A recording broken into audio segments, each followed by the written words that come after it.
under Section 107 of the Copyright Act of 1976. Allowances is made for fair use for purposes such as criticism, comment, news reporting, education, and research. Fair use is permitted by copyright statute that might otherwise be infringing. Smash that like button. Let's go.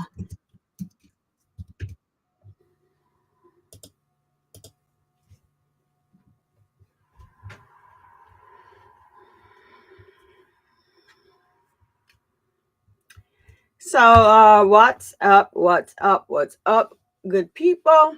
So, it's your favorite breast cancer survivor, and I don't know why I'm not on the screen, but hold on. Here I am. Hello, toodles. It's your favorite breast cancer survivor back with another live stream. So, last night, I was setting up for this rewind, and there was some information that came out about Naziah Harris. There was an interview done on Channel 7 yesterday, Channel 7 Detroit. So I went live immediately because there is progress in the case. So I went live yesterday. It was just crazy. But the video is on my page. You guys can watch that if you like.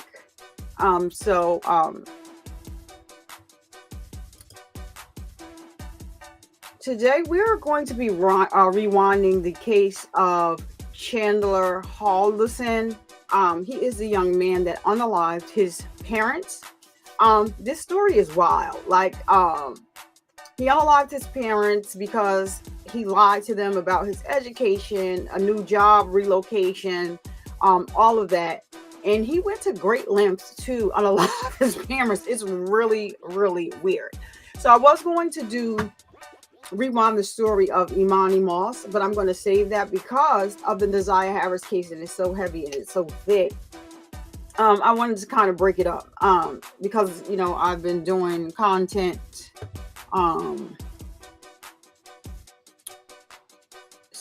I've been doing content on children, and that gets pretty heavy. It gets pretty thick. Not saying that this isn't heavy or thick in itself.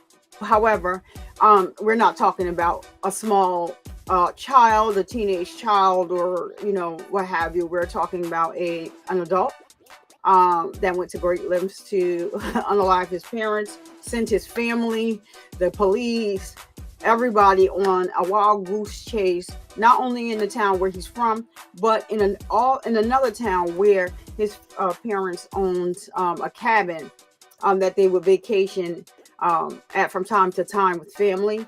And he had them going into different places right up to the time when he was brought into the interrogation room, and they basically had him dead to rights. He brought everybody into this case, y'all. It was wild. His girlfriend, his girlfriend's mother, her wife, everybody. So I'm going to give you a little background on the case. So Bart and Krista Halderson had built a picture-perfect life in Windsor, Wisconsin. A beautiful home, 2 loving sons, and a bright future ahead, or so it seemed. So their youngest son, Chandler, spoke of a dream career in tech, boasting about a SpaceX job offer and a promising internship. But behind the facade of success was a web of deception so deep it would lead to a horrifying crime. So when the Haldersons suddenly vanished in July of 2021, what seemed like an innocent missing persons case quickly unraveled into something far more sinister. So investigators uncovered a trail of lies, forged documents, and a chilling cover-up that shocked even the most seasoned detectives.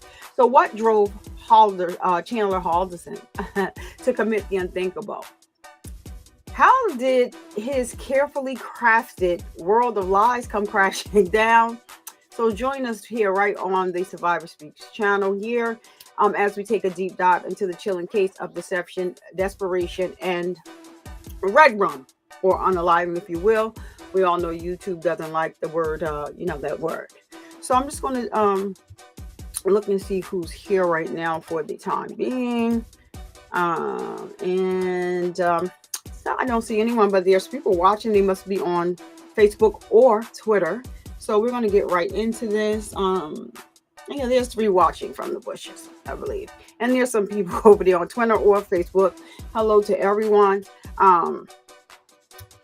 Hello to everyone and hello to everyone. So we're going to get right into it. So what I'm going to do is I'm not going to go over the opening and the opening statements from the defense or the state. So I'm going to just jump right into day 1. I believe, I think I'm going to jump right into day 1. So I just gave you a little background of the story. If you hear the background music playing behind my video now, that is No One. He creates music. I'm going to drop his link down in the chat. So if you are looking for, if you're a content creator looking for some music for your videos, you can click the link that I'll be sharing here and go ahead and subscribe to him, and you can contact him yourself as far as how his business works. I'm not sure of that, so you would have to speak with him. So we're going to go on ahead and start the video. I have some things to do this afternoon, and so I am here early today, and as we start this rewind, give me 1 second. Let me turn this. Let me bring this over here first. Hold on.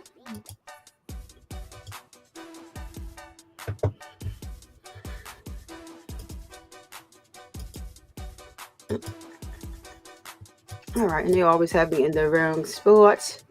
And there we are. So let me go ahead and cut the music down so we can hear. So this is day 1 of the Halderson trial. It's wild, unbelievable. And I just can't believe that, he would do that to his parents. But let's go. I think I'm going to... Thank you, Attorney Dorrell. At this point in time, we have to do a slight bit of housekeeping. Randy will distribute the notebooks to you so that you can use those to the extent you wish as you're listening to evidence and testimony. And then we'll get the podium moved and the state will call its first witness.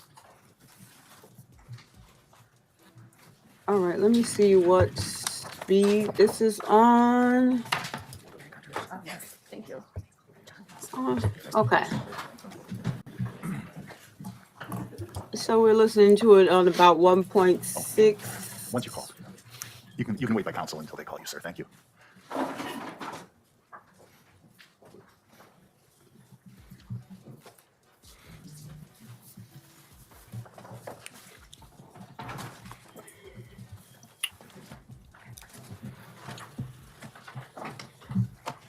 All right, so I want to speed past. Attorney Raymond? Thank you, Your Honor. The state calls Deputy John Nelson to the stand. Okay, so they're calling the first witness. Do you solemnly swear affirm the testimony you're about to give in this matter is the truth, the whole truth, nothing but the truth? Shout out to Law and Crime Thank you, for sir. the I would inquire video. if you believe you can do so safely and responsibly. Would you testify without a mask at this time? Yes, I can. Thank you. Go right ahead. Attorney Raymond. Thank you. Deputy, could you please state your name for the record, spelling both your first and last? Yep. John Nelson, John, John, Nelson, Nelson. And how are you employed? I'm employed with the Dane County Sheriff's Office. As a deputy? Correct. And were you employed as such in July of 2021? Yes, I was. And just because you're the first witness in this case, can you just very briefly, in a sentence or two, let the jury know what sort of training did you have to go through in order to become a deputy? Well, I went through the Wisconsin Law Enforcement Academy, went through our department's in-house training, and have been employed there since 1995. And were you working on July 7th of 2021 in your capacity as a deputy? Yes, I was. And where were you working that day? Where were you stationed out of? I'm stationed out of our Northeast Precinct, which is the Village of Windsor Town Hall, and so I cover the Northeast area of the county. I'd like to draw your attention to around 11:25 a.m. that morning. What occurred at that time? I had just returned back to the precinct from a previous call, and as I was walking through the doors to the precinct, I noticed behind me it appeared that somebody had been coming up to the doors. So I met them at the door, and at that time had a conversation with an individual. Okay. And do you see that individual in the courtroom today? I do. At this point, for purposes of identification, I would ask anyone not inside the jury box or my court reporter to just lower their mask briefly for the count of 3 so that the full face of everyone in view is available. 1, 2, 3. Go ahead and replace masks. Thank you. You can answer. Oh, go ahead. Do you see that individual in the courtroom today? I do. Could you please identify him by where he is seated and perhaps the color of his shirt? It looks like a purple shirt seated on the left side of the table, straight ahead over here. And I'd like to note for the record, the witness did make a hand gesture towards the defendant as well. I'd like to note for the record that the witness has identified Mr. Halderson. It will. What did you learn from Mr. Halderson on July 7th, 2021? When he came to the precinct and spoke to me, he said that he wanted to make a missing persons report. Okay, and what did he tell you? He told me that he wanted to report that his parents were missing. I asked who his parents were. He said Bart and Krista Halderson. And I asked where they lived, and he said they lived on Oak Spring Circles, which is in the village of Windsor. Okay. And in fact, that street's a little bit odd. Like one side of the street is Windsor and one side of the street is DeForest, I believe. Yeah, the portion that they reside in was the village of Windsor. Okay. So in reaction to the information the defendant was telling you, what did you do?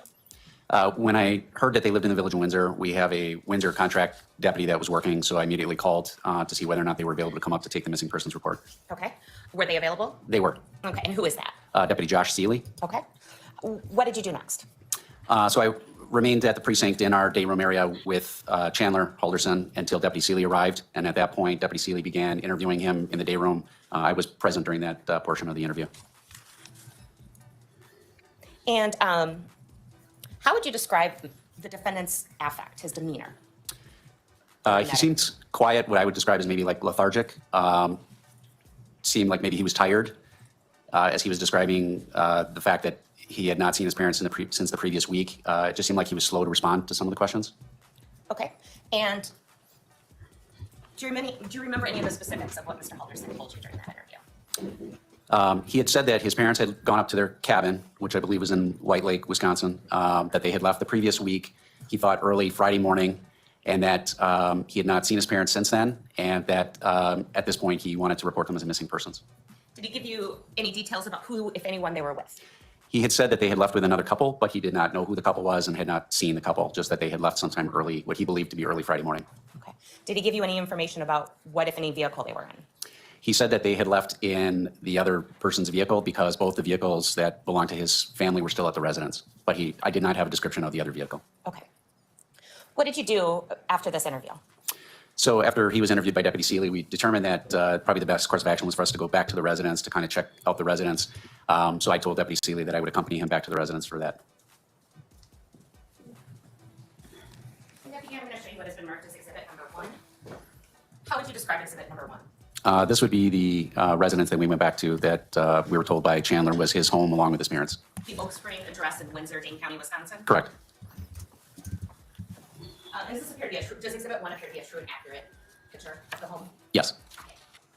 I would ask to publish it. I would move exhibit 1 into evidence. Any, and ask to publish. any objection? No objection. It is received. It may be published.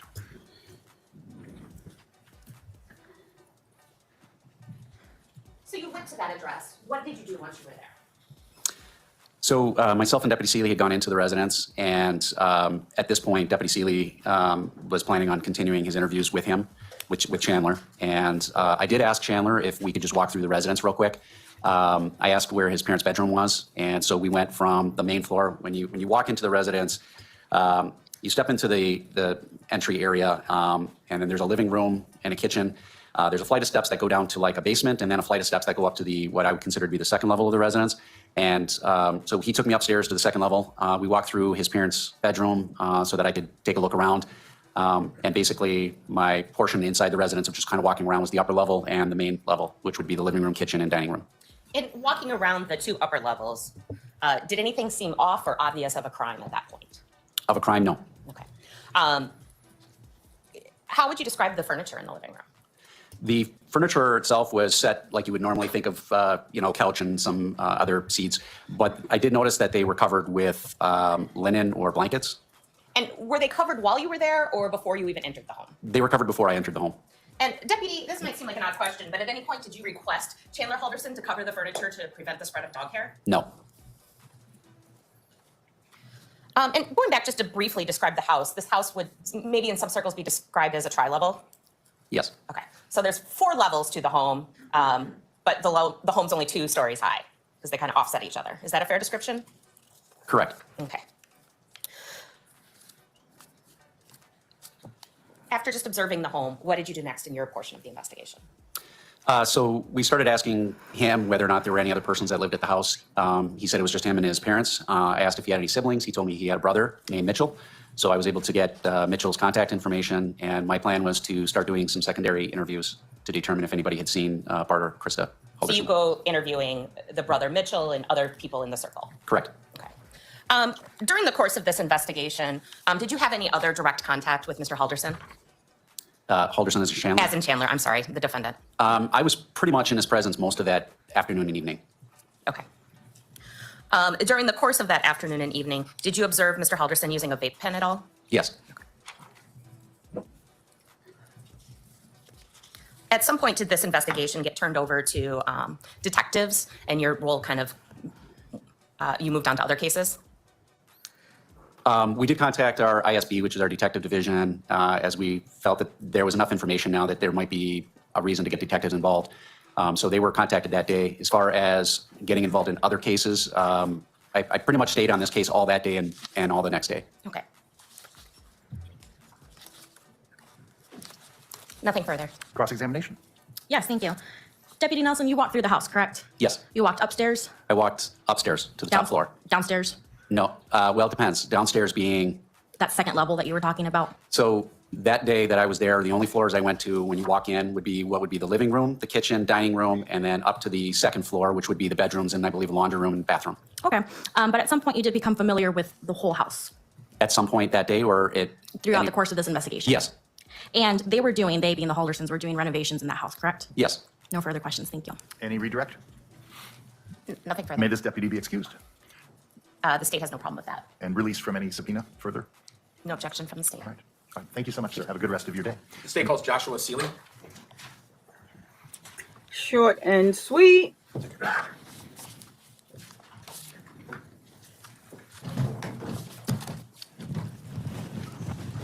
you solemnly swear affirm the testimony you're about to give in this matter is the truth, the whole truth, and nothing but the truth?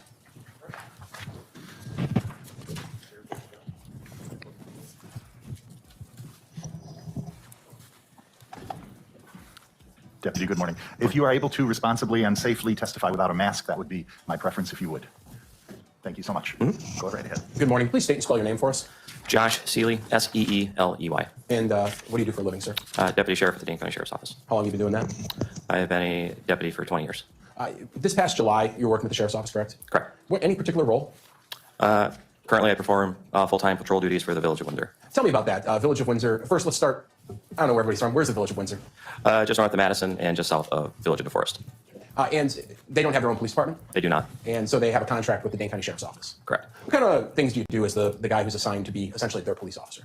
The same thing most other police agencies would do. We provide daily patrol, call taking, other community services, blood drives, stuff of that nature. Where is your home base when you're over there? Do you have like a precinct you work out of, or how's that work? So there's 2 facilities up in the Northeast area. We have a Dane County Sheriff's Office Northeast Precinct, and then we have our own PD, which is located right in the heart of the Village of Windsor. I'm going to take you over to July 7th of 2021. That day, were you asked to respond over to the Northeast Precinct for someone referencing a missing persons complaint? I did, yes. Another deputy asked you to come over. Yep, I heard a radio call from Deputy Nelson stating that there was someone at the Northeast Precinct, what we would call a walk-in, and wanted to report a missing persons. So I responded up to the Northeast Precinct to make contact. Are walk-ins common at the Northeast Precinct? Not typically, no. Most people call. This person didn't call. They did not. You went over there? I did. And tell me what you found when you got to the Northeast Precinct. So I walked into the Northeast Precinct, what we would call the day room, where we have our desk and computers, and sitting at the table was a male who I later identified Wisconsin driver's license as Chandler Halderson, and Deputy Nelson of the Dane County Sheriff's Office. At this point, we're going to do an interesting procedure where everyone that's not in the jury is going to remove their mask for a second, and the judge is going to count to 3. If everyone would do so, please. 1, 2, 3. Go right in. Do you see the person here in the courtroom who you identified with the driver's license as Mr. Halderson, Chandler Halderson, that day? I do. Tell me where he's sitting and what he's wearing. He's sitting over at the desk to my right with a black tie. And that's the record reflect identification. It shall. What'd you do? Asked him more or less what was going on, and he proceeded to tell me that he had not had contact with his parents, that they had gone up to their cabin, which is up north in Langley County, and he was concerned. Sure. Did he give you any details at that time at the Northeast Precinct about who they were with? He stated that he had left their residence, which is in the village of Windsor, and had left with friends, and that they had gone up to this cabin to work on a fire pit and a water pump that might have been damaged during a storm. Did he tell you at that time at the Northeast Precinct what car they were in, or if he knew what car they were in? He did not mention anything about a car, and he provided some names of people that he might have gone up there, or that they have gone up there with, but he was not for sure who they had gone with. Sure. After you take this initial statement at the Northeast Precinct, what do you do? Initially, we released Chandler from the Northeast Precinct, had a conversation with Deputy Nelson, at which point then we drove down to the residence down on Oak Springs in the village of Windsor, where we again made contact with Chandler. Is that here in Dane County, Wisconsin? And that's in Dane County, yeah. What was the purpose in going to the house? Just to get a better overall picture of the whole situation, some follow-up questions with Chandler, just to try and nail down as to why he felt his parents were missing. You probably know this neighborhood as good as anyone being assigned there, but just tell us about that general area they live. What's it like? It's very well kept, very quiet. It's a two-way street, and it is actually the type of street that has a tree growing out of the middle of it, that's so that the two lanes have to go out and around this tree. And the Halderson home is on the middle of the block. It's in the middle of the block on the north side of the road, yep. In general, the Halderson home is one of many homes in that area that's on a pond that's behind the house, correct? Correct. When you get to the house, did you go right in or did you stay outside and talk for a while? We just briefly made contact with Chandler outside, at which point we were invited inside. And then we continued our conversation and interview inside the residence. Sure. Where'd you go in the house when you first went in? Immediately, just like in your standard entryway, open up to the living room and dining room area. At which point he asked us if we wanted to look around the house, at which point I said yes. I believe the first place he took me was upstairs, went up the stairway, pointed out some bedrooms and another room that was off to the left, which I observed was under construction or renovation. So it was down to the studs and insulation. There's nothing else in there except some laundry machines. Okay. Where'd you go next in the house? After that, we went back down to the main living area, at which point he went partially downstairs. I did not go downstairs, but he did point out a set of couches that had been pushed together. And he stated that he had been sleeping down there because it was closer to a bathroom that was downstairs. Let's talk about that for a second. The room in which the couches were pushed together, was that the room with the fireplace in it? One of the fireplaces? I believe so, yes. And you say they were pushed together. What do you mean by that, if you could describe it better? So if you think of your average couch and how it looks, take another couch and push it up against it so it looks just like a square or a box. And that's what he was using as a bed, supposedly. And he told you that that was needed because it was close to the bathroom? Correct. Did Chandler tell you why it was important that he be close to the bathroom? Just that the room that was upstairs and under construction was the other bathroom, and there was no functioning plumbing up there at that point, I guess. Were you talking to Mr. Halderson around this time and kind of interviewing him further as he was showing you around the house? I did. At one point, he did hold up a neck brace and said that was another reason why he had been downstairs.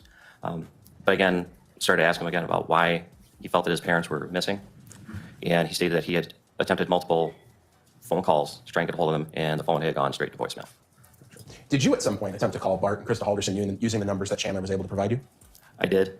And again, my phone calls went right to voicemail as I tried to contact their phones. All of these folks that you said Chandler gave a few names of people potentially that he thought his parents might be with, friends and things of that sort, were those people contacted ultimately? He was able to provide me with one phone number for the names that he provided me. And from that point on, we were able to get additional contact info for those people, so we started reaching out to them. I also asked about employment information for the two subjects, at which point he provided those. So again, we started reaching out to employers, all in attempts to try and get in contact with them. At this point, maybe you'd call this kind of your standard missing person stuff. Pretty standard, yeah. Were any of those conversations with potential people that the Haldersons might be with fruitful? Meaning, did you learn that they were with any of those people? Objection, hearsay. Overruled. You can answer. From the contacts that were had while I was there, no one had contact with the two subjects. When you were in the Halderson home, did he walk you down into the actual basement of the house? I personally did not go into the basement, no. Did Chandler make any comments to you about things his parents may have packed before going to the cabin? He did. He stated that they had grabbed several bottles of liquor. He said the norm that they might take a bottle or two, which would include a bottle of wine. He then went on to tell me that his father had grabbed a large sum of cash, about $4,000, and this was also unusual, saying that they would only usually take a couple hundred, and that maybe they were going to a casino at this point. Did he give you any time on when he thought his parents had left? He was very specific and stated that they had left at 6 a.m., which I believe was on July 2nd. 6 a.m. on the Friday. On Friday, yes. Did he say that he saw them leave? He did not. And at any point in your contact with Mr. Halderson, either at the precinct, at the home, was he actually wearing that neck brace that he showed you? He was not wearing the neck brace, no. What was his demeanor like as he was making these reports to you? How was he acting? He seemed very, What up, AOBD?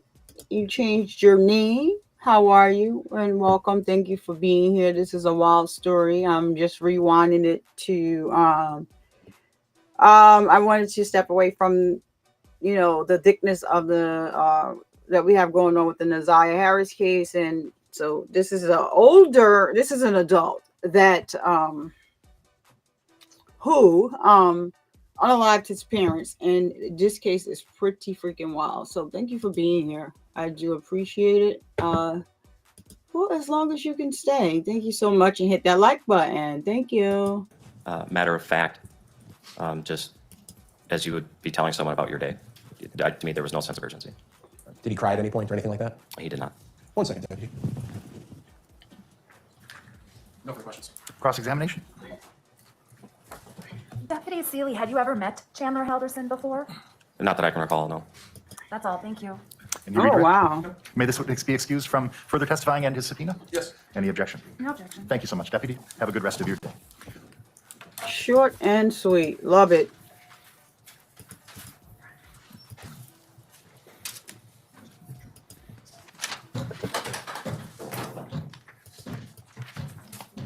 State House Deputy Haley Collins LaFleur.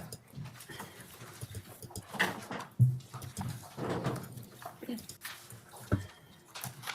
you solemnly swear affirm the testimony you're about to give in this matter is the truth, the whole truth, and nothing but the truth?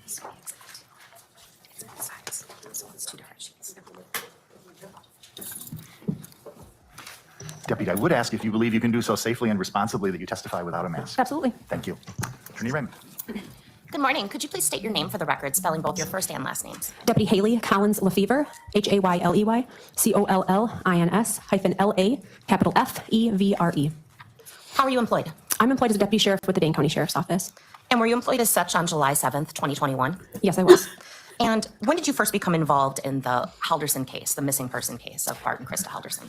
I had received some communication with my partner, Deputy Seeley, prior to the start of my shift on July 7th, stating that he requested that I respond to the Halderson home shortly after checking on.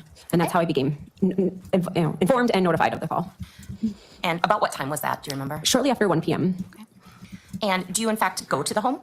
I did go to the residence. And on the Elmo, there's Exhibit 1. Was that the home that you went to, the Oak Springs address? Yes, it is. Okay. What did you do once you got to the house? I met Deputy Seeley outside on the front porch, and he just briefly summarized for me the information that he had already gathered. Okay. Then what'd you do? Deputy Seeley took a phone call, and then at that point I went inside the home and was introduced to Chandler. Okay. And the judge is going to ask everybody who's not a juror to remove their mask for 3 seconds. If they would please, for the count of 1, 2, 3. Thank you. Do you recognize anyone in the courtroom as Chandler Halderson? I do. Okay. Could you please identify him by where he's seated and the color of his shirt? He is seated at the defense table wearing a light purple shirt. And did you end up talking with Mr. Halderson? I did. What, if anything, did Mr. Halderson tell you about his parents being missing? Well, I was a little hesitant to ask a lot of follow-up questions because I knew Deputy Seeley had already asked him a lot. But in the small talk that we had it began with me asking if his parents had had any medical issues. Okay. And what did you learn? He told me that his psoriasis had recently flared up and that he also needed stronger reading glasses. In regards to his mom, he said that the week prior she had been diagnosed with skin cancer. Okay. What did the defendant tell you next? He had said, in regards to the skin cancer, I'd asked about how did his mom take that, what was her demeanor, and he said that she was very nonchalant about that diagnosis, that it had been, she had known about this for about 15 years, but the actual diagnosis had been just the week prior. Why did you ask about those medical conditions? Just to determine if for their safety, if we should be doing a bit more on our end from the law enforcement standpoint. In addition to the skin cancer, he had mentioned that she had had a mini stroke a few years prior. And as a result, she had brain lesions, which now that she was experiencing frequent headaches and some forgetfulness and also a change in her speech. So we were also possibly concerned of a medical issue Wow. with Mrs. Halderson. Sure. What did you do next? Continued to speak with him, asked a variety of questions, again, just small talk and, again, not trying to maybe ask the same questions that Deputy Seeley had done, but continued small talk with Chandler. At some point, does he talk to you about what his parents took to the cabin? He did. He told me that he had helped his parents pack on Thursday, July 1st, and that they had packed their own bags for clothing, but he had helped his mom pack her medication, and had also packed for them some tools, also food, phone chargers, and then tools. And when I asked him specifically what tools he had helped pack for them, he said they were all for cabin repairs, and they included a wrench, a hatchet, a bow saw, some additional saw blades, as well as 2 10-gallon containers for gasoline. Okay. Did he talk to you about any cash or valuables that were packed? He did. He told me that he was aware that his parents had taken a large sum of cash out of a safe. He did not disclose to me any sort of estimate as to the amount of cash, but that there was a large sum of cash taken from a safe that they took with them, and also a larger than normal amount of alcohol that they took also. Did he elaborate on the need for the cash or the alcohol or anything else to the best of your recollection? In regards to the cash, no, he did not know why they would have taken that much. As far as the alcohol, he assumed that given his mom's recent cancer diagnosis, that maybe she was a bit more stressed and overwhelmed, and that has led to more alcoholic drinking by his mom. Who, if anyone, did Chandler Halderson say picked up his parents? He claimed that he did not know the couple that picked them up. He said, and I asked a variety of ways multiple times, trying to determine if we could figure out who these people were. And he claimed that he had also asked his parents on Thursday the 1st who these friends were that he was going with, and they were not direct with him and never told him the friends that they were going up to the cabin with. Did Chandler Halderson give you any information about the time his parents supposedly left to go to the cabin? He did. He told me that he woke up at 6:15 a.m. on Friday the 2nd, and his parents were not home. So he told me that his estimated time frame of when they left was somewhere between 4 a.m. and 6:15 a.m. When I asked him why he felt that was the time frame, he again reiterated that he had woken up at 6:15 and they weren't there, and that any time before 4 a.m. didn't seem like a realistic time frame that his parents would have gotten up to leave for the cabin. Sure. What other sorts of information were you trying to learn at that point in time in talking with Chandler? Again, just trying to. It seemed odd that there were a lot of details given for other things in regards to medical history and what he helped them pack, but in regards to them actually physically leaving and who they were with, there were not as many details, which seemed a bit unusual. At any point did you inquire as to what Bart and Krista Halderson typically wore as far as clothing? I did. Again, if we were. Why did you ask for that information? Again, if we were trying to potentially, of course, in a situation like this, our minds are kind of going all over the place and trying to think of all the possibilities and things that could have happened. So as a way for us to maybe more easily identify them or be able to pass information along to maybe other agencies or other resources to try and help them, wanted to be able to provide as much information as possible. And so I did ask if they are known to wear certain types of clothing on a fairly regular basis. And he said that his mom generally wears long sleeve shirts and baseball hats and would be wearing light blue Brooks brand shoes. And that his dad was likely wearing cargo shorts, also Brooks brand shoes, and t-shirts that generally have some sort of graphic or like a beer logo or something on them. Too descriptive. Were they described as cheesy dad joke t-shirts? Yes, they were. Yes. So you walked around the home. What, if anything, did you observe? So it's a tri-level home where you walk in and it's the main level with a living room, dining area, and a kitchen. And there were blankets or canvas like over some of the furniture in the living room. Dining room table, lots of mail and things on the table. And the kitchen didn't seem to be anything overly glaring that would have. Let's talk about that table. You said there was mail and things on it. Were there any like notes or instructions or anything that seemed to have been laid out? Yes. Chandler had told me that he had a doctor's. Objection. I think that officer's going to lead into something that's going to call for hearsay. I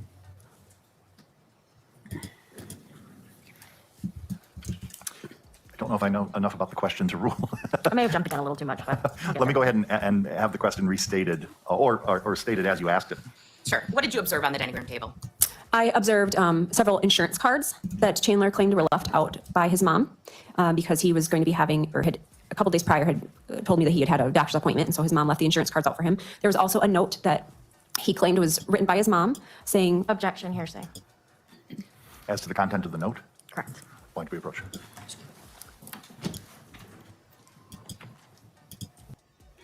Hey, Chloe, Albert's Revenge and Emily Stokes. So Emily Stokes, yes, this is like everything that this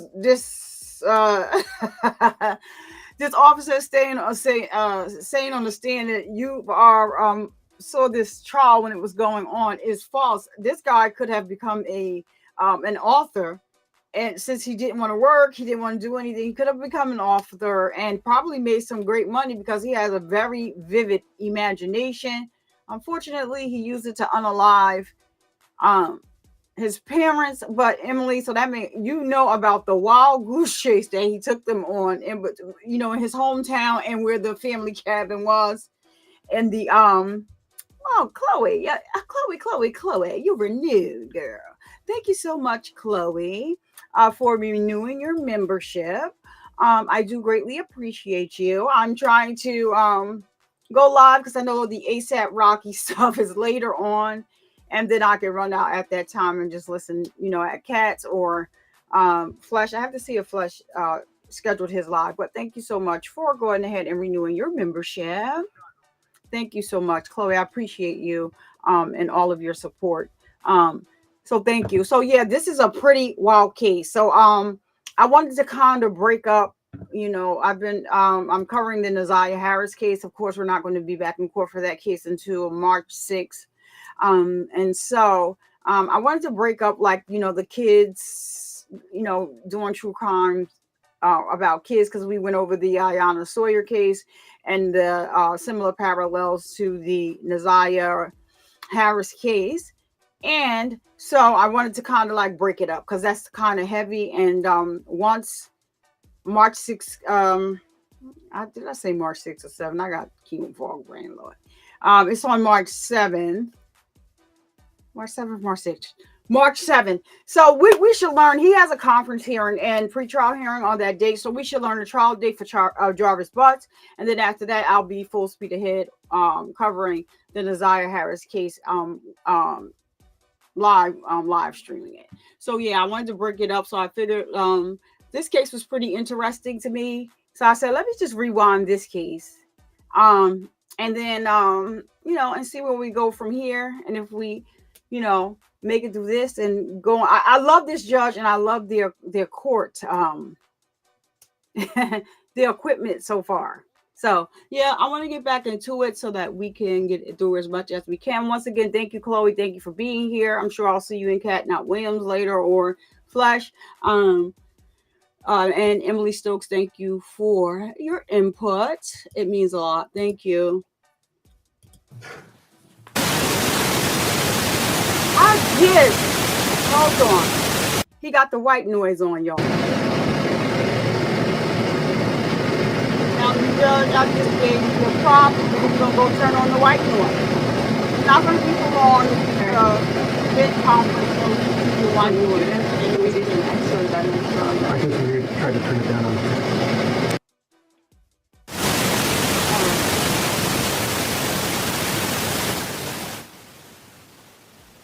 I'm going to go ahead and try. Are they going to be at this count? I don't think so. Okay. So that's the white noise. It wasn't me, you guys. The objection is overruled. You may answer. If you need the question repeated, go right ahead and ask. Sure. I believe, Deputy, I was asking you concerning a note that you observed on the dining room table. Yes. And just very briefly, what were the contents of that note and what did Mr. Halderson tell you about the note, if anything? The note stated something to the effect of, I hope you have a great day. And then it left a phone number for Pam, and it said just in case on the note. And Chandler told me that was a note left by his mom for him. In connection to their visit to the cabin? Yes. His mother left. I cannot. Deputy, I'm going to show you what has been marked as Exhibit 35. Mm-hmm. Could you please identify Exhibit 35? Exhibit 35 is the note that I saw on the kitchen table. And based on Chandler's telling, this was his mom's note to him stating that hope your day goes really well, with a phone number for Pam saying just in case. And it's in one of these fancy evidence bags. Is that fair, Exhibit 35? Yes. So it was collected by your department? Yes. So does this appear to be the actual note that you observed on the dining room table? It appears it is, yes. I move Exhibit 35 into evidence at this time. Any objection? No objection. It is received. And permission to publish. You may publish. So there's this nice big sticker in the middle. And we can open that later, but I suppose we have to do it. No. Roughly does the note say, good morning, Chandler. Hope your day goes really well. Pam, and a phone number, and just in case, and a heart and just signed you. Yes. Did Mr. Halderson give you any context of this note? Why would a 23-year-old, did you have any information as to why a 23-year-old was being left a neighbor's number? Yes. Objection. Speculation. Speculation. And sorry, not still foundation. here. Sorry, speculation and foundation. I can lay some foundation, that's fine. Very good. Deputy, did Chandler Halderson explain why this note was left to you? Yes, he did. Tell us, what was that reason? He stated that a few weeks prior to our contact with him on the 7th, he had fallen down the stairs in the home and had hit the front and back of his head, which resulted in a concussion, and he said also a small hemorrhage in his brain. His mom was very concerned about leaving him alone for the weekend with no one else at the home to kind of care for him or make sure that he was okay. So he told me that this note was left with Pam's phone number to have Pam, or I'm sorry, for him to call Pam if he needed anything while they were gone over the weekend. That was kind of a lot of information. I'm going to unpack it just a little bit. So Chandler Halderson told you he fell down the stairs a few weeks prior to you meeting him. Yes, he did. And he said he hit both the front and the back of his head during that fall. Yes, And therefore suffered a concussion that's what he told me. and a hemorrhage. Correct. Did he tell you any other side effects or medical issues as a result of this fall? Recall that he said he was having headaches and some tingling in his legs. And that's the context in which he said his mother, or the reason his mother left Exhibit 35 in anticipation of the weekend. Yes. Did he tell you anything about any upcoming doctor's appointments or doctor's appointments that were scheduled to have occurred? For himself, I believe it was for Monday the 5th. He had said he had a doctor's appointment scheduled. And then his mom also had an appointment on July 7th, which was also cause for concern for him because he claimed then she has now missed the appointment because she had not returned home. During the course of your investigation, did Mr. Halderson present any proof or any evidence that he had been contacted by his parents since July 1st, 2021? Yes, he had shown me a text message on his phone that he stated was from his mom, and he'd received that shortly after 11 a.m. on July 4th. And it stated something to the effect of, "We made it, we're going to a parade, and we will be home late Monday or early Tuesday." And of course, you're meeting on a Wednesday. Correct. Mr. Halderson. At some point during the course of your part of the investigation, do you have Mr. Halderson fill out missing person certifications? Yes, I did. Can you describe what those are? Yes, so in law enforcement, we have this form that we fill out for a missing persons report, and there's some criteria that need to be met. It can consist of someone who is physically or mentally disabled, someone under the age of 21 who we feel is in physical, they're in harm's way, someone who has been abducted or kidnapped, things like that. And Mr. Halderson was the one filling out the form stating that he was wanting to list his parents as missing, and it met criteria 6, which is that the person is over the age of 21 and they don't meet any of the above criteria, but there is reason to believe that their safety is in jeopardy. Deputy, I'm going to show you what has been marked as Exhibit 2. There's a front and a back, so I would ask that you observe both the front and back side. Yes. How would you describe Exhibit 2? Exhibit 2 are the original copies. What's up, Child D, the coldest moderator on the YouTube. So just briefly, this case is wild. Why? I figured I'd take a break from the heavy stuff. You know, the Nazaya stuff is heavy, and I was going to do a rewind of the Imani Moss case, but I figured like it's so heavy, even though like this is true crime.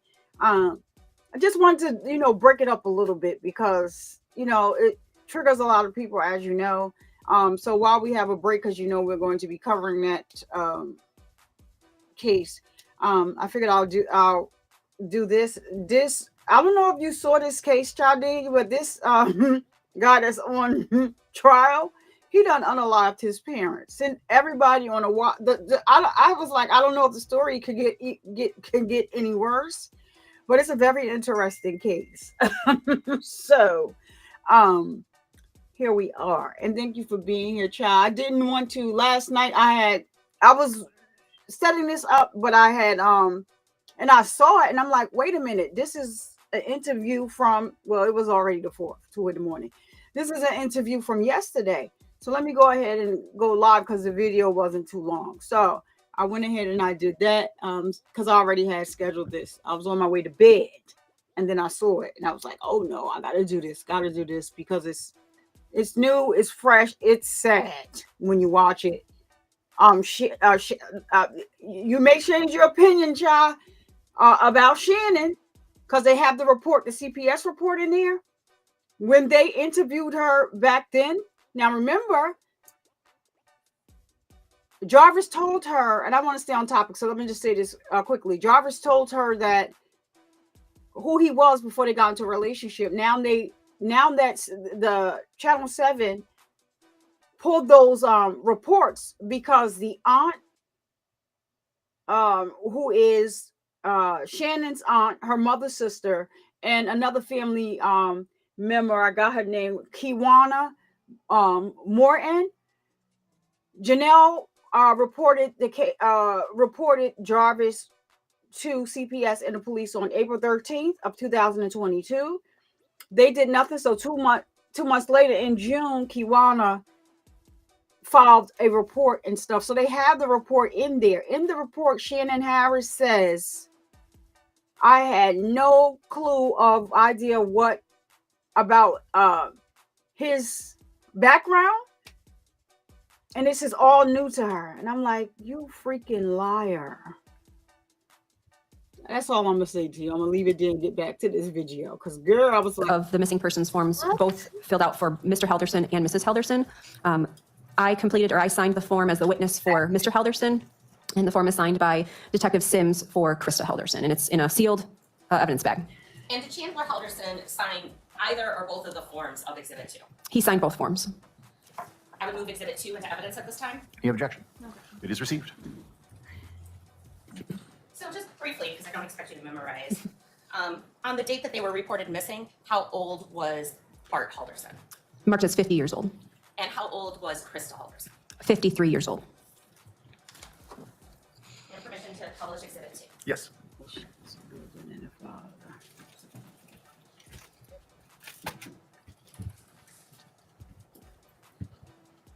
Sorry, they do not teach us how to work these things.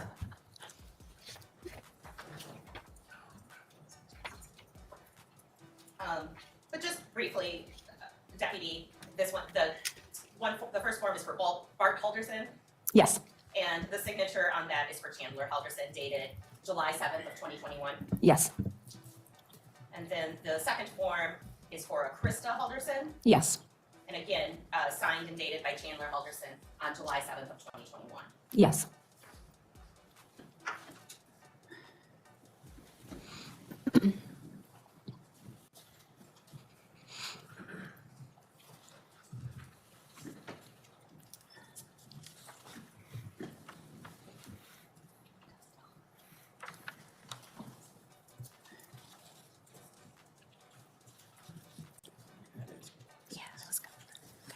No further questions. Cross-examination. Okay. No questions, thank you. May this witness be excused and released from her subpoena. Yes, Your Honor. Thank you so much, Deputy. Have a good remainder of your day. Short and sweet. They getting to it. Yeah, I thought so. One moment, Judge. I'm going to keep the deputy under subpoena. She's excused for now. All right, very good. At this point, the state will call Detective Brian Schunk. Do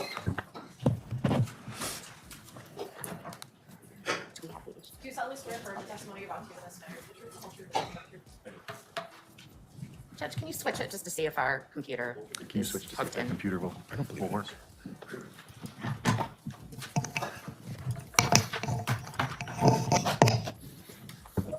Is your HDMI port? Select channels.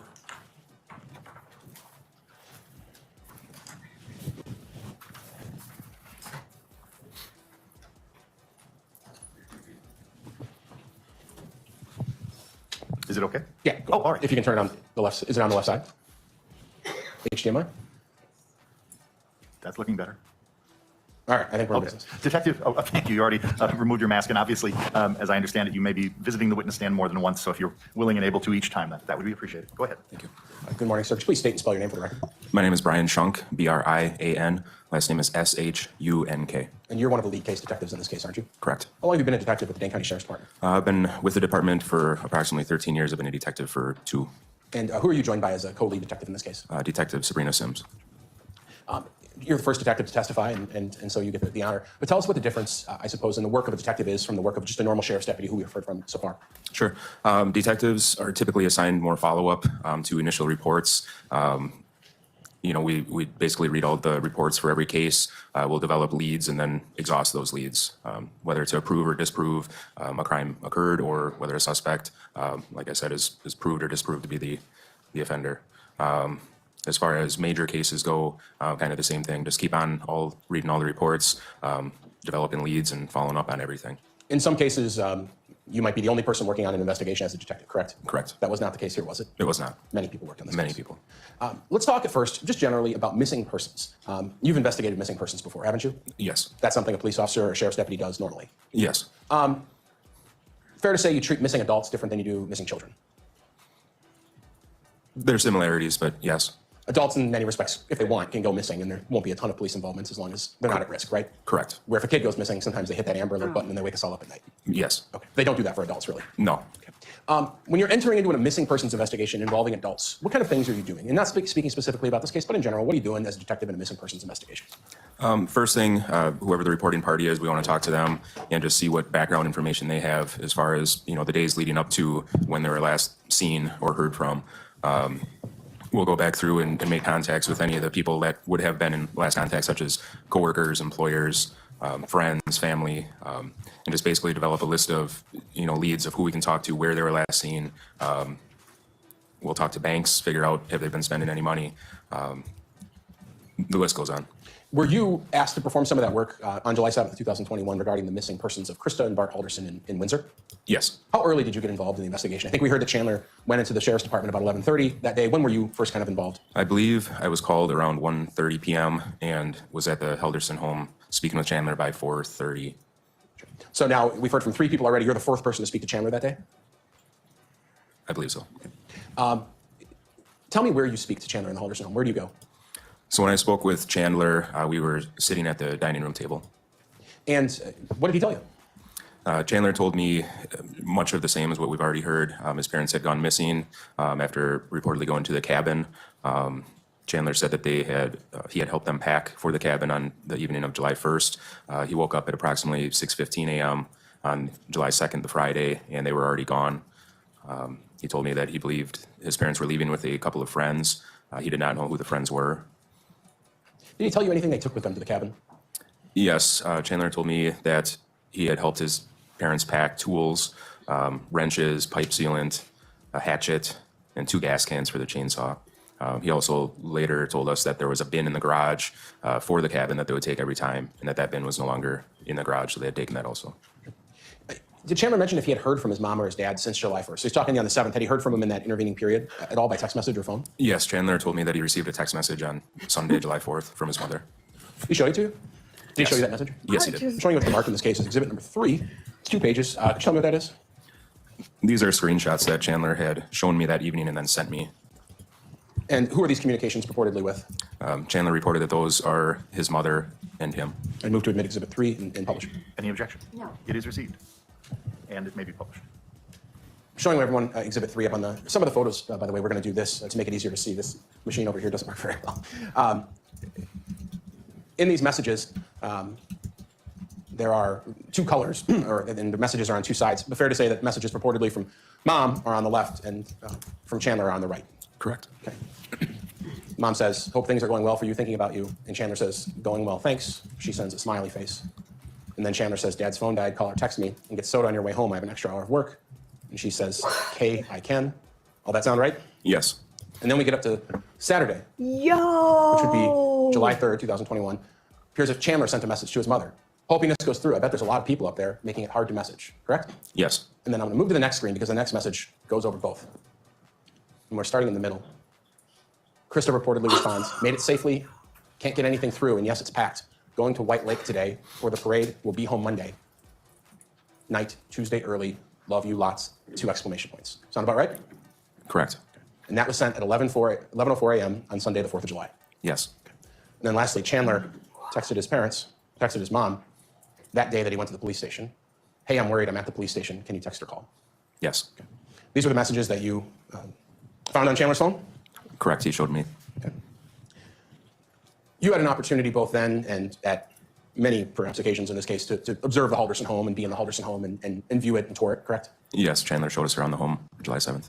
throughout the course of the investigation, you've seen inside and outside the home, Yes, and you've been in every room in the home. yes, You're aware perhaps thousands of photographs were taken of the home in the last 6-7 months, correct? several thousand. Okay. I'm going to show you, not several thousand, but I'm going to show you exhibits 4 through 25. And if you could just briefly page through those, and the question is going to be, are those photos of the inside and the outside of the Halderson home? But we'll have you look through them first. So let me know when you're done. Yo, I just realized that everything he said his parents took to the freaking cabin was everything he used in the. Yes, oh those are all my photos gosh. of the Halderson residence. And move exhibits 4 through 25. Any objection? Yo, I didn't catch that. Like, Thank you.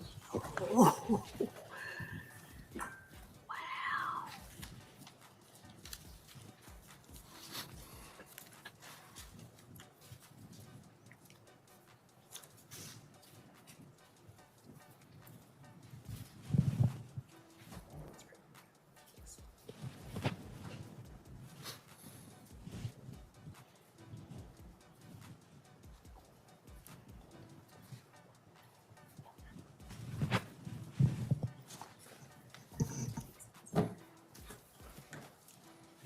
No objections. They are received. They may be published.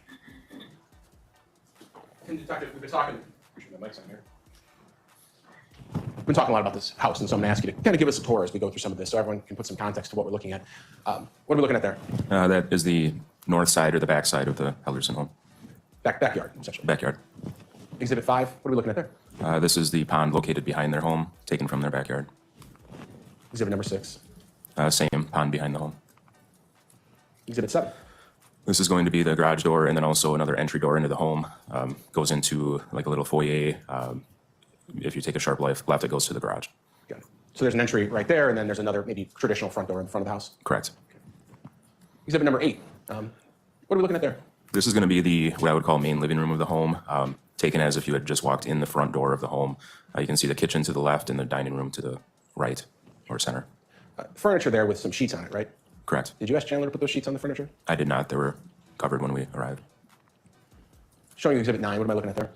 That's going to be the dining room table, and then the kitchen to the left. When we talked earlier about that note from Ms. Sidwell, was that note found on that table? Correct. It was on the table. I guess the upper left corner of the table is where it was located when Chandler showed it to myself. Exhibit number 10. This is Chandler's bedroom. Now we're upstairs in the house. Correct. Upstairs. All the bedrooms are upstairs, right? Yes. Exhibit number 11. Same. Chandler's bedroom. No, exhibit 12. This one is going to be the parents' bedroom, Bart and Krista. At the time you arrived, had people been looking around the house at that point? I was aware that a few deputies had been shown around the home. This was not the state that the parents' bedroom was in when I first saw it. What state was it in when you first saw it? I stood in the doorway as not to enter.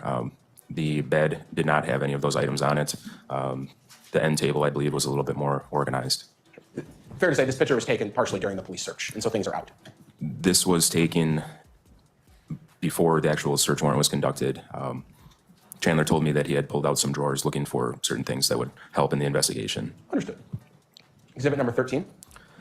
This is going to be what I guess you can call the office level of the home, fireplace, and there was couches pushed together if you were to look to the left from this view.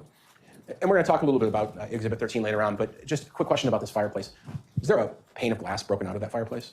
Yes, there is. This is a different view looking over the table, Exhibit 14, looking back at the fireplace? Yes, and the stairway there goes up that half flight to the kitchen. On the table, there was a box fan when you arrived, correct? Or a small fan. Yes. Exhibit 15, is this that couch pushed together thing we've been hearing about? Yes, this is the same room. That door goes to the backyard, and then these are the couches that were pushed together that Chandler reportedly used as a fort, is what he called it.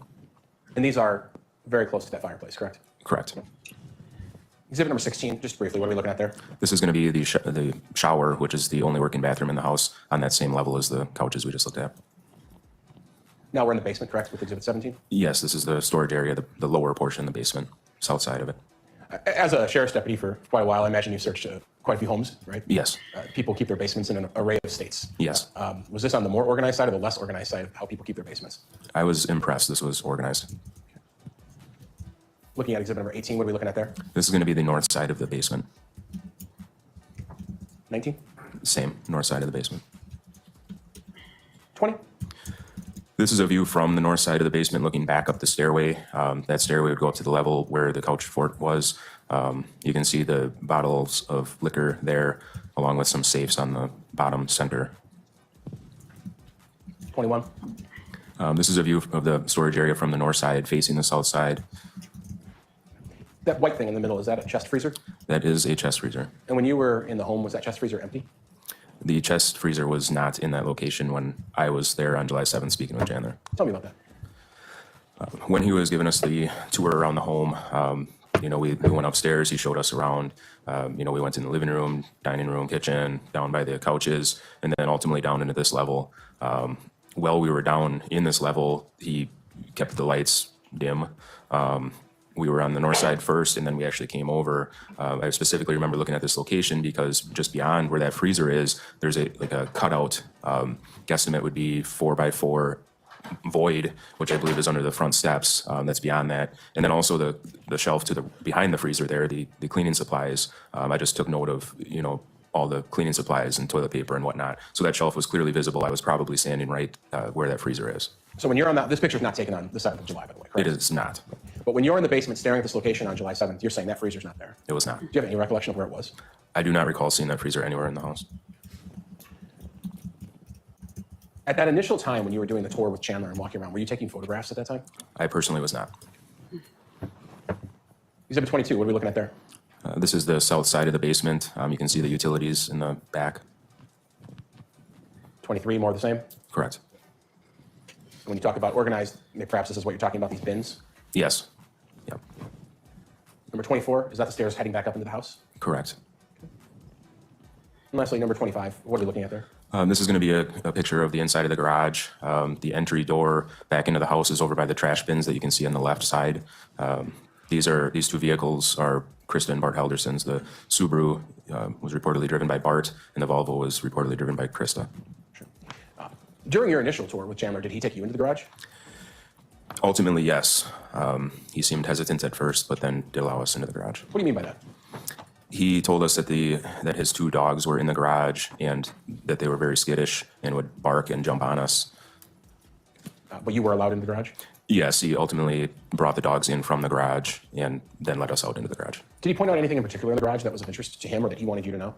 He did turn towards a storage shelf that's in the garage. He said that there was a bin missing that would be labeled cabin. So the bins that were on the storage shelf in the garage all had labels on them. At least I recall most, if not all, had labels on them. He said that one would have been taken to the cabin anytime they went, and that bin was missing. I'll show you what's been marked in this case. It's exhibit 227. Can you tell me what that is? That's the storage shelf I'm speaking of. And Judge, if you want to switch to the OMO, I would appreciate it. And I'll move exhibit 227 into evidence. Any objection? No objection. It is received. It may be published. And just because we have a singular one out of order here, I'm going to show it on this screen. But there we go. We're looking at a shelf in the garage full of bins, right? Correct. And I'm pointing to a location where there's a missing bin. Is that where Mr. Halderson reported that there was a cabin bin missing? That's where he pointed to, yes.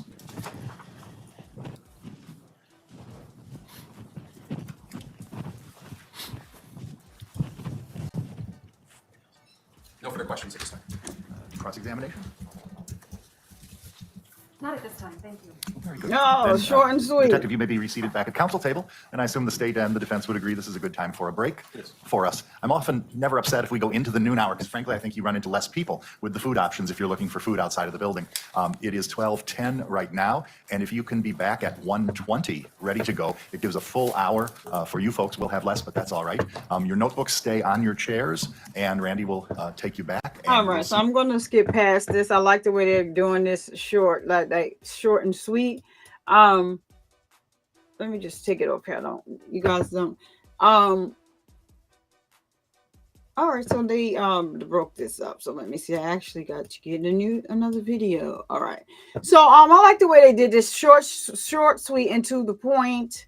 Child, I don't know if you saw this case before, but yeah, that fireplace is going to become a big staple in this case. This guy is unreal. Like I could not believe it. how you can discard your parents like that. I feel bad for the brother. And he's going to be testifying. I definitely feel really, really bad for him. And this guy even faked illnesses. It is correct. It is crazy, but true. So, all right, we're gonna get right into it. So, I'm gonna, go to about, I don't know, because I know Cat is going live at 1:30, and so it's Flesh is going live at 1:30 too, I think, as well. And so, that's why I switched my time, but I have something to do this evening. So, let's get right back into this. This was the one where the fire was so hot it showed up on the other side. Yes, yes, Chloe. Yes, yes. Like every time you think there could not be any more, here he comes with another twist. Like, I feel so bad for the girlfriend and the mother that he lied. Like, child, they getting these deputies out of the way, but his brother will be. I'm on the stand today. I feel really, really bad for his brother. Like, he took him on a wild goose chase and kind of like tried to insinuate like maybe he knew. I don't know. How do you make up a job? School records, college records. Make up a fake email from the college. Send an email to yourself, responding to the fake email, and they had to bring the man in from the college. He said, "Listen, he ain't been in school and I don't know how long." And then he's talking about he had a job at SpaceX. Child, this guy, he should have been, I'm telling you, he should have been an author. He's lazy. He didn't want to go outside of the home and do something. He could have been a great author. And that's my opinion. But let's get right into this. I don't know. They got something new on YouTube. I don't know what that is, but. Thank you, Attorney Doral. At this point in time, we have to do a slight bit of housekeeping. Randy will distribute the notebooks to you so that you can use those to the extent you wish as you're listening to evidence and testimony.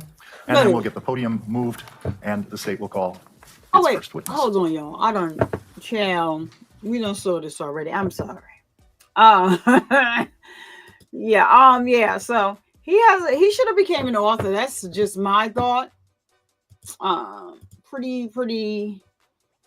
I thought that. Oh, okay. So we're going to see the brother's testimony next. I thought that's where we started. Okay. Yeah. My bad.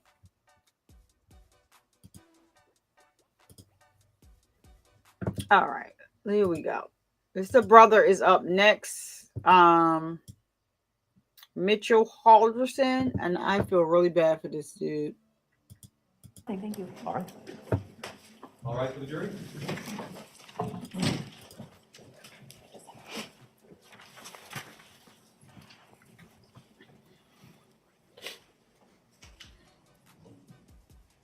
Please be seated, everyone.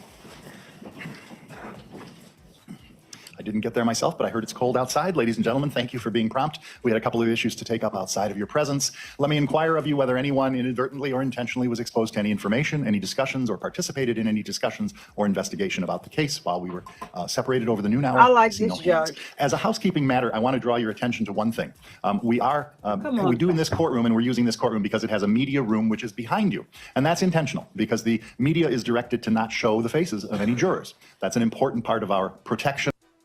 Let me see. We don't need to hear all that. I like him, but all right. Raise your hand, please. Do you solemnly swear or affirm the testimony you're about to give in this matter is the truth, the whole truth, and nothing but If he's talking too fast, I'm going to slow it down. Yes, SpaceX. Yes. this. Mr. Halderson, if you are able to safely and responsibly, I would appreciate you testifying without a mask. If you could. Yeah, Yes, Your Honor. Thank you so much. yeah.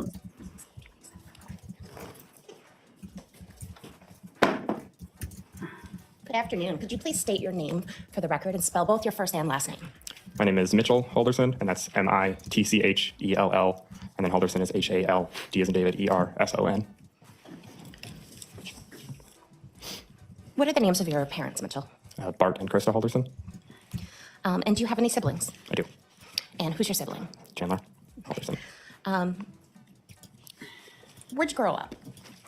Was born in this area in Dane County, and then between 3rd and 4th grade moved up to Plymouth, Wisconsin, which is in Sheboygan County, and then have lived around here for college and work after high school. Okay. And so I'm going to show you what has been marked as Exhibit 27. Could you describe Exhibit 27, please? That would be a picture of my parents, actually a crop photo that I am also in. We are at the New Glarus Brewery.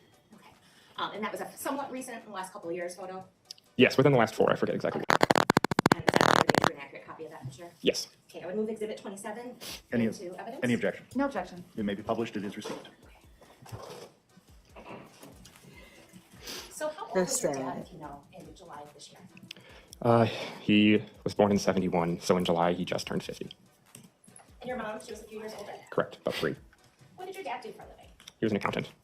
Do you remember the name of the firm that he worked with last? Yeah, BDO USA. And he did taxes and things like that, or? Yes, specifically with small businesses was his specialty. So is he kind of a money savvy sort of person? I would say so. Definitely had finances, understood them well. Do you believe in banks? Yeah. How old was your mom? My mom was 53. What'd your mom do for a living? Was a stay-at-home mom for us growing up and has recently gone back to work as a receptionist at a car company. Describe what was your dad like as a parent, just very briefly. He worked a lot, so slightly absent during the time, but I would say had good expectations for us and overall was a good parent. How would you describe your mom as a parent, just briefly? A bit of the typical helicopter parent, very involved in our everyday lives, but again, because she cared. So she stayed in communication with you often, is that a fair statement? Yes. What is the age difference between you and your brother Chandler? 18 months. And are you the older or younger sibling? I am the older. And just for the record, I think the judge is going to ask everyone but the jury to remove their mask for a few seconds. Do you see your brother Chandler Halderson in the courtroom today? If everyone could lower their masks briefly, and after 1, 2, 3, replace your masks. Thank you. I do. Could you please describe by where he's seated and what sort of, maybe the color of his shirt? Table to the right with a purple shirt and a suit. I would ask the record to reflect that the witness has identified the defendant. It shall. So Mitchell, if you're 18 months older, are you 24 or 25? Right. Just turned 25. Okay. And in July of 2021, where were you working and what did you do? I work at Epic Systems, and I am a technical services representative. A computer guy. Sure, yes. Okay. And are you married, single, something else? Engaged, Engaged. Okay. And how long have you been engaged? a little over a year. Okay. And you live in the Dane County area? Yes, In a house, a condo, something else? in house. And just briefly, in June of this last year, 2021, you had a significant health episode. Is that a fair statement? Yeah, I'd say so. Okay. What occurred? I went to the doctor for a regular scheduled appointment since I hadn't gone during COVID and wanted to get blood work done, and I was diagnosed with type 1 diabetes. And in fact, you were hospitalized for a period of time. Yes, that's true. Was your mom or dad, did they seem concerned to you at all? Yes, You kind of laughed there. Why'd you laugh? my mom was overly concerned. How did she express that? Not as much to me, trying to not show me that, but I have heard later on that she called her best friend many times crying. Okay.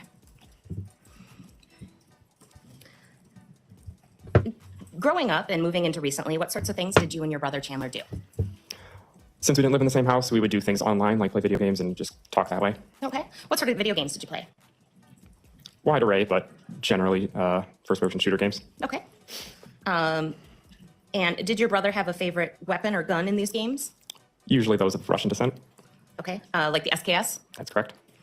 And in fact, during your illness, your brother gave you a gift. Is that fair to say? Didn't live in the same Yes. house. We What would did he do give things you? online. A unknown type of bullet with the words "Get well soon" on it.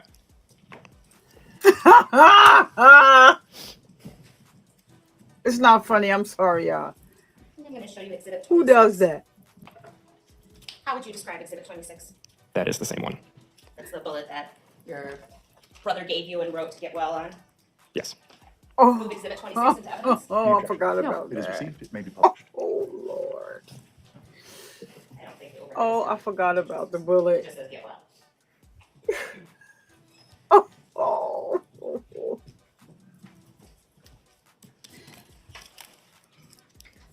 Yeah. I want to turn your attention to when your parents went missing this year. How did you learn that your parents were potentially missing? I don't remember the exact date, but I did receive a call from my mom's best friend that had let me know that they had gone up, she had heard that they had gone up to the cabin. Okay. So I did not suspect them missing at that time. I just had heard that. Okay. And what is your mom's best friend's name? That would be Jane Hilgendorf. Okay. So you get a call, and in fact, you call her Aunt Jane. I do. Okay. So you get a call from your Aunt Jane. What do you do, if anything, in response to that call? I don't recall the exact events, but I did not think much of it because they would be known to go up to the cabin during And the summer. let's talk about that. So your parents own a cabin. Correct. Where is that cabin? Langlade County, Wisconsin. Okay. And how would you describe that cabin? My grandpa had built it, so it was mostly wood logs, pretty run-of-the-mill, what you would think of as a rustic cabin. Okay. Is it on waterfront, in the forest, something else? Yes, it is on Sawyer Lake, Wisconsin. Is there any other outbuildings associated with this cabin, such as a shed or a boathouse or anything like that? Both of those. There is a shed out in the front, a boathouse in the back, and a in-shambles treehouse in the front yard as well. Okay. And did your parents own a boat of any sort? I believe so. There was definitely a canoe. I don't believe there was a full boat, or at least not that I remember. And nothing like a pontoon or a ski boat or something? Nothing with a motor that I'm remembering. How often do you believe your parents went to the cabin? They would at least open and close it every year and go probably 1 or 2 more times in addition to that, so 3 or 4 times a year over the summer. Okay. And what were your parents' habits about keeping in touch or not keeping in touch with you in connection when they went to the cabin? My mom would reach out any chance she could, so she would have told me. Did your parents tell you in the last week of June or the very beginning of July any idea that they may be going to the cabin? No. So you first hear from your Aunt Jane. What is the next thing that happens that you remember in concerning your parents being missing? The next thing I remember is Chandler texted me that he is worried about them. Okay. What, if anything, did you do in response? Asked more about why and just to hear what they had told him about leaving, because I didn't hear anything about it. And what did you learn from Chandler? That they had gone up north with friends, that he didn't know who those friends were, and didn't know the car that they had taken. Okay. What was your understanding of friends that may go to the cabin with your parents?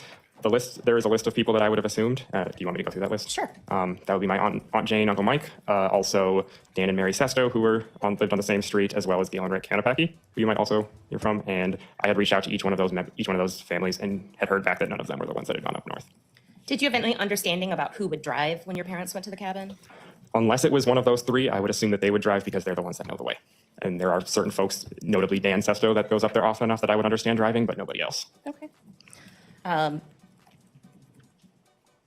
What happens next as far as you're concerned with your parents? What's the next piece of news you learn? Eventually, a detective comes to my house, Rich Bennett, in order to just ask some more questions of me during the investigation. I believe that was the next thing that had occurred. Okay. What happened after that? I believe it was Wednesday. It was whatever day Chandler was originally arrested. I had actually gone up to the cabin myself in order to check it out, just to see what was going on. And why did you go to the cabin? Wanted to do something myself about it. I felt like I needed to do something. So at this point on Wednesday or whatever day you ended up going to the cabin, were you fairly concerned? Yes. Okay. And what led you to being so concerned? Not having heard from them, not being able to get a hold of them, and not being told that they had gone up there to begin with. So during this time period that you learned they're missing, did you reach out to your mom or dad via text or phone calls? Yes. Did you hear anything back? No. And did that concern you? Yes. At any point during the time that you learned your parents were missing, did anybody tell you that perhaps they were out gambling? I don't believe during that period of between July 1st and July 7th I had heard anything about gambling. Okay. Let me just ask, were your parents gamblers? No. Have you ever been to a casino with them? No. To your knowledge, have they ever taken a vacation with entertainment that is gambling? Not that I'm aware of. Okay. Were your parents big drinkers? They've gotten more into drinking, I'd say, since they moved back down to Windsor. Yes, but not huge drinkers, no. Did you ever know your parents to drink tequila? My mom would drink margaritas, but not from mixing it herself. It was the Costco brand pre-made stuff. Okay. Did you know either of your parents to drink gin? No, I do not. Did your parents take their work or their jobs seriously, not seriously, or something else? Very seriously. To your knowledge, have they ever no-called and no-showed for work in the past? That would be very strange for them to do.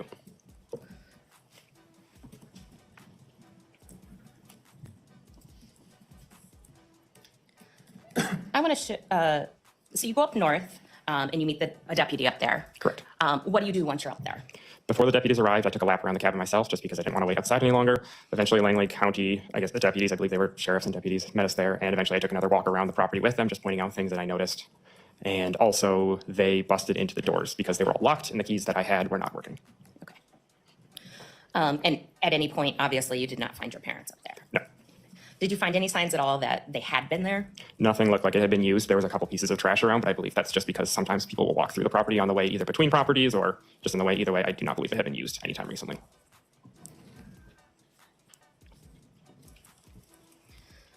Mitchell, I want to ask you a few things about your brother and what you knew in June and July of 2021. Where, if anywhere, did you believe your brother worked in June of 2021?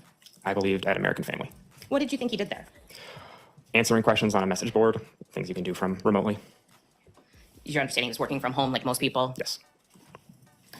Did you have any understanding about his payment schedule or anything like that in connection with American Family? No, I wasn't really told much about that. Did you, when he was arrested in July of 2021, were you under the impression he was still working at American Family? I was. What, if anything, did you believe about your brother Chandler's schooling? Believed he had not currently graduated yet, but was attending online classes at MATC.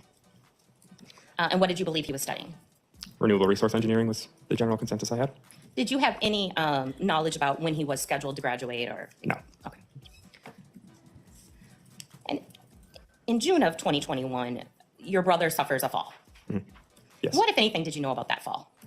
I was told that while my dad was home working, he had heard a thud and that he went upstairs to find my brother on the ground next to the staircase or on the staircase.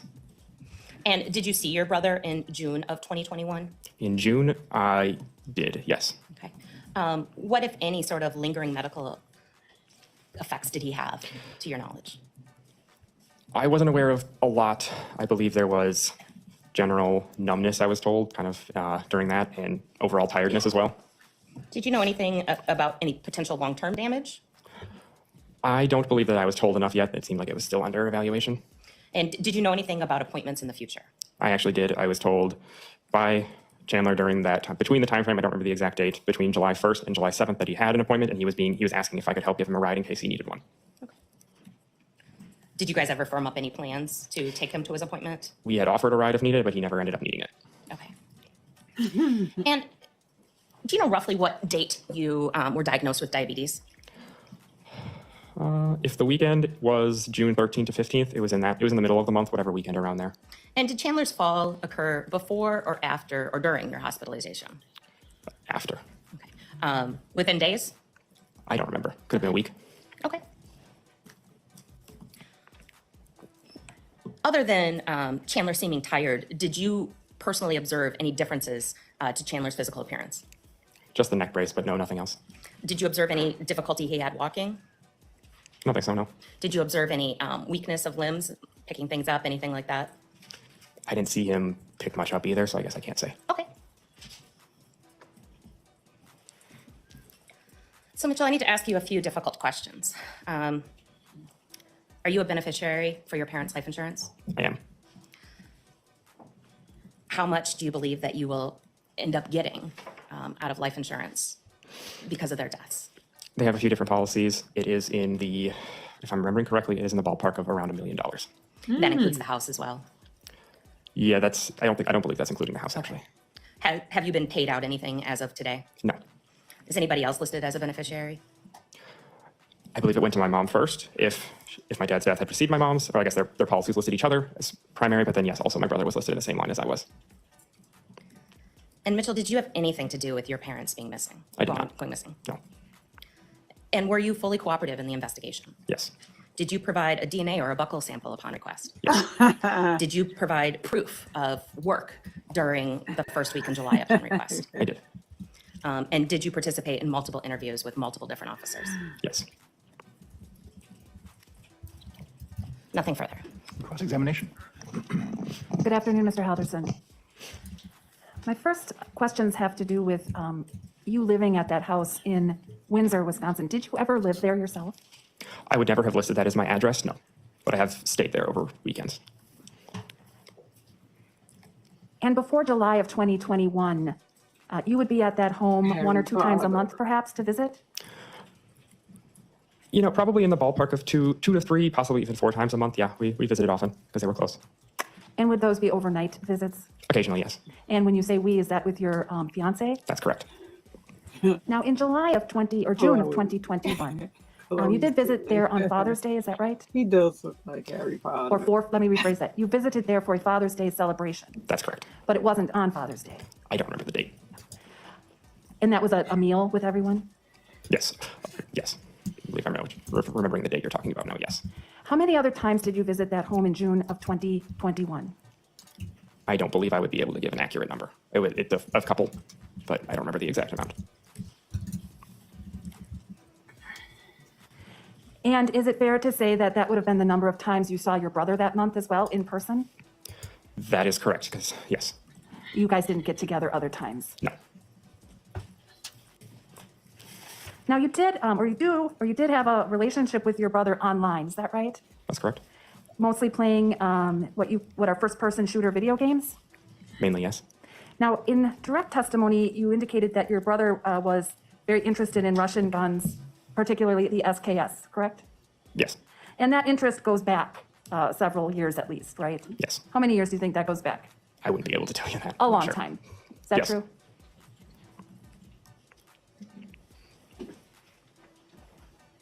And in fact, when you would play, he'd always pick that weapon if possible, correct? Variety is something that's always nice, but yeah, it would definitely be an option. That would be one of his first pick, yes.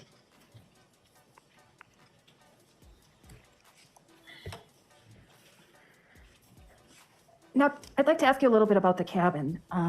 It's been a number of years since you've actually, before July of 2021, it was a number of years since you actually went there, correct? That's correct. I did not frequent it as often as my parents. Do you remember the last time you went to the cabin? I don't remember exactly which year, no. But it was probably in somewhere between 3 and 5 years. It had been a while. And do you recall going to the cabin ever without your parents being with you? No. And when your parents would go to the cabin, you say maybe 4 times a summer, it wasn't uncommon that they would turn their phones off, correct? I think cell reception has gotten better over the years. However, the area is a little spotty in cell reception, so it wouldn't be uncommon for them to turn them off to avoid roaming charges. But they would also power them back on occasion in order just to make sure that they would update us.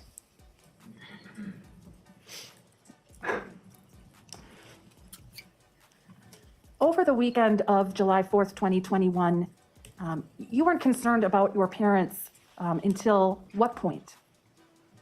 Can you rephrase that? Yeah, at what point did you become concerned about your parents? So I was initially concerned because I hadn't heard of them going up. It wasn't to the level of filing a missing persons case until I had heard further from Chandler that he was is concerned enough in order to do that. So my concern grew as time went on. I would say around once that Monday, Tuesday date where they were supposed to return hit, I was definitely pretty concerned. Do you remember talking to Deputy Seeley from the Sheriff's Department? I don't remember that.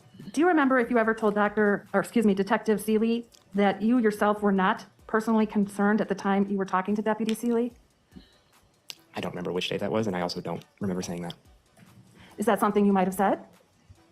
Depending on the date, possibly, because as I said, my concern grew over time. So if it was early on, then yes, possibly. So it's possible that at first you weren't that concerned, normal for your parents to go up north, but that your concern grew over time. Is that correct? That is correct. I still was concerned because they hadn't told me beforehand that they had left. However, it wasn't as concerned as to file a missing persons report.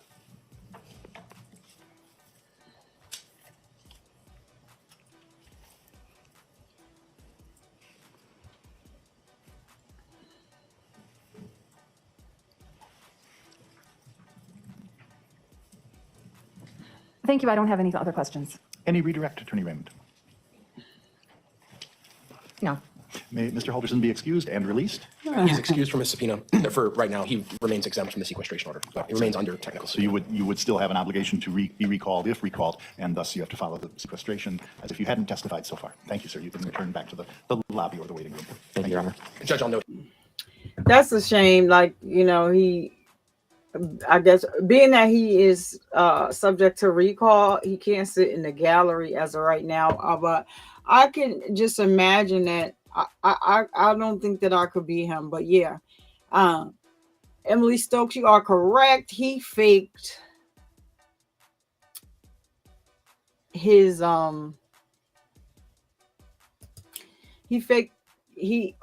faked his death. I mean his illness. Because his brother, that it's crazy, was diagnosed with diabetes. So he faked. Like, what the heck is wrong with the bullet with the get well written on it? I forgot all about that. Like, who gives somebody a whole, because they're sick, a bullet that says get well on it? He wrote get well on it. Chandler is a sick puppy.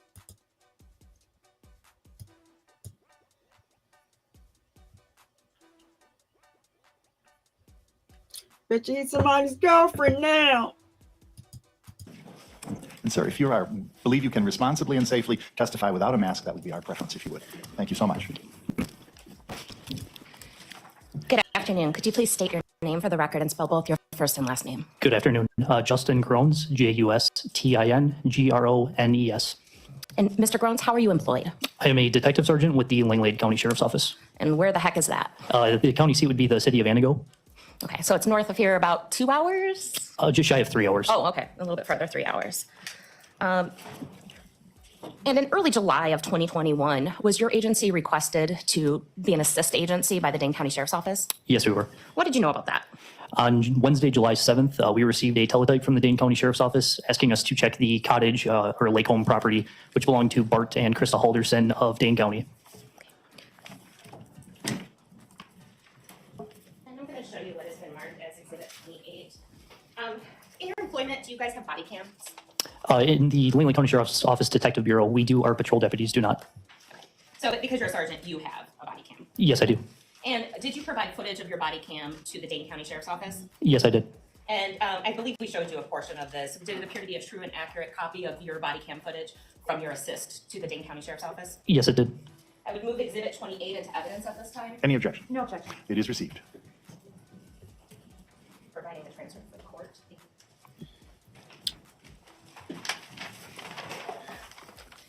And as we're getting this video queued up, roughly what are we going to see on this video? As I mentioned, on July 7th, we had a patrol deputy go and check the property and surrounding area. On Thursday, July 8th, I was assigned to be a liaison for the Dane County Sheriff's Office. At that time, we were under the impression they were sending some personnel up. They ultimately called their personnel back to Dane County, but we made contact with 2 individuals at the Halderson property, and I conducted a search with those family members. And do you remember the address of the Halderson property? Yes, ma'am. It is at N5950 Sawyer Lake Road, which is in the township of Wolf River, Langley County, state of Wisconsin. Okay. With we are now going to move to publish Exhibit 28. Very good. Wisconsin. Here you go, Chloe. Oh, and thank you. Ladies and gentlemen, this instruction applies to any and all audio or video exhibits which you may be viewing during this trial. You are about to hear and view an audiovisual recording. Recordings are proper evidence, and you may consider them just as any other evidence. Listen carefully. Some parts may be hard to understand. You may consider the actions of a person, facial expressions, and lip movements that you can observe on videotapes to help you determine what was actually said and who said it. The video has been closed captioned. You will not be provided with any other type of transcript to help you listen to the recording. If you notice any difference between what you heard on the recordings and what you read in the captioning, you must rely on what you heard, not what you read. Some videos may have been edited or redacted for reasons which are not relevant to these proceedings. In addition, if you hear statements of others in the videos, those statements are not being offered as evidence. The statements of the defendant, as recorded in some videos, are the evidence offered by the state. You may proceed. Is it muted?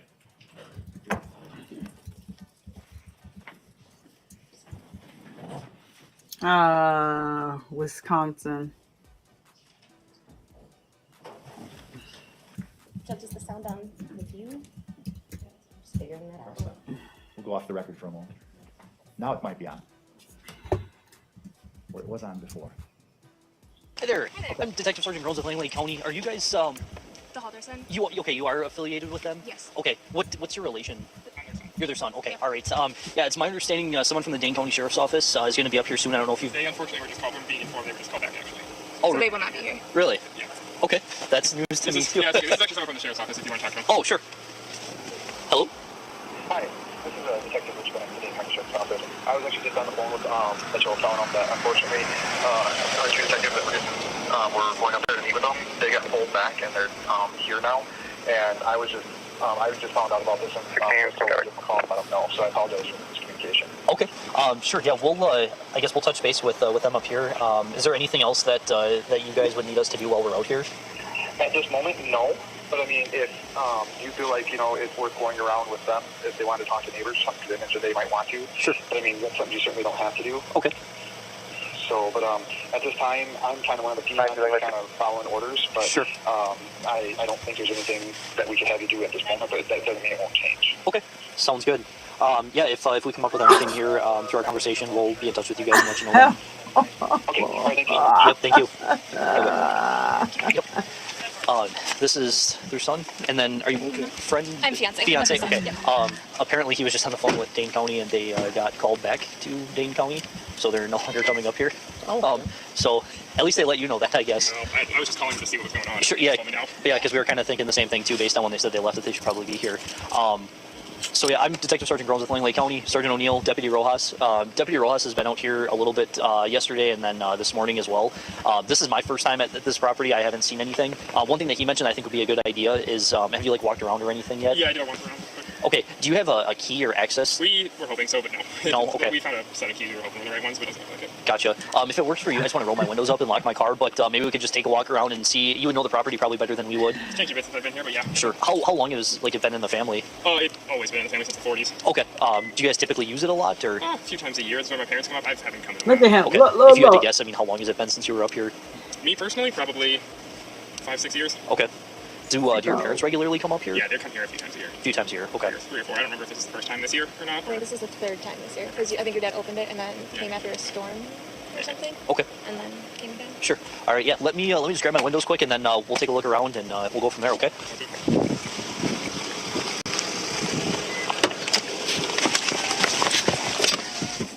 $419 Lane 1043. 19, go ahead.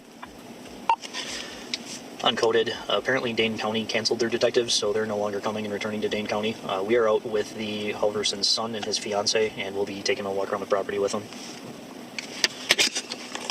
10-4.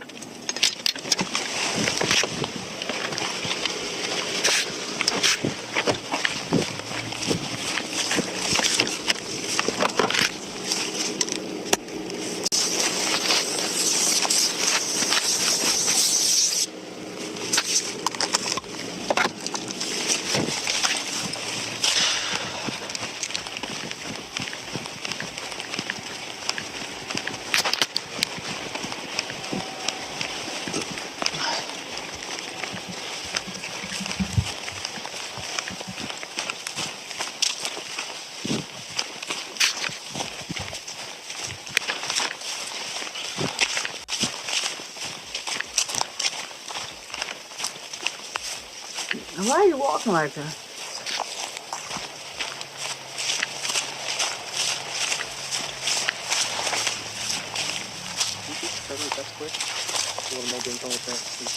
Yeah, I think he was monitoring the radio, but...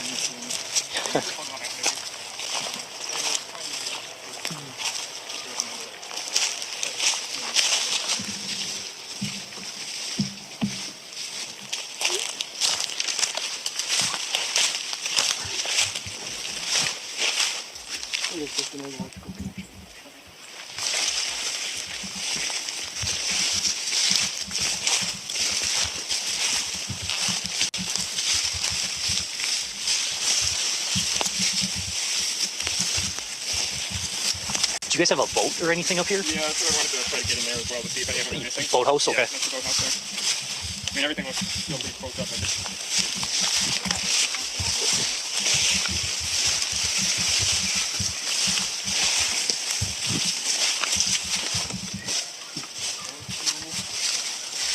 Can you tell if the latches are on from that window?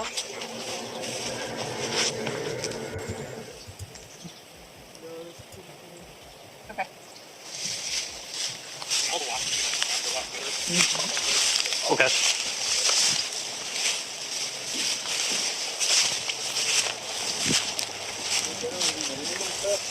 That's the one upstairs here. That's the bit. I would not think so, because that is actually like open, not even just the blinds. Yep. I wouldn't think so.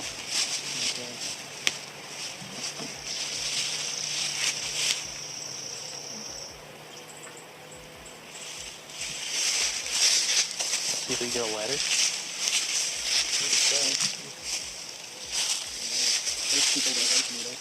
No? Ah.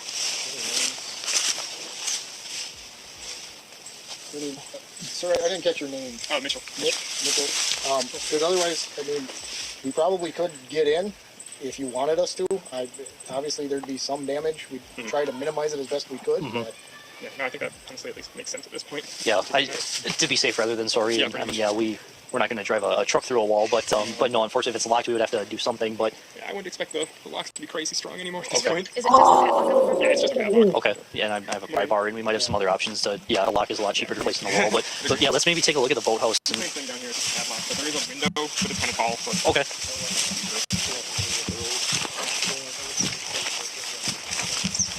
like that, I don't know what that is. Is it like sunflower seeds? Yeah. That wouldn't be theirs. Okay. It's kind of old too. Yeah, it looks pretty old. Do you, based on I guess your experience with the property, do like a lot of people walk the shoreline, or I know there's a campground and stuff? Is that like common for people to kind of wander? I guess it's hard to say because I don't. Not when we're here, at least. Sure. It's possible. I guess they do when we're not here. Yeah. The other thing is a six-pack beer boozy sort of drink holder. Looks also kind of old.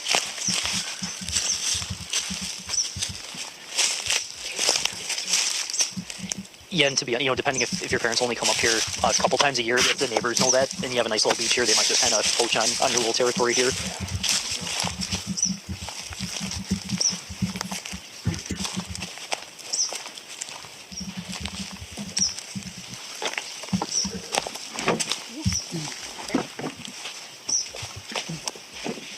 It's definitely not going to be easy to look into.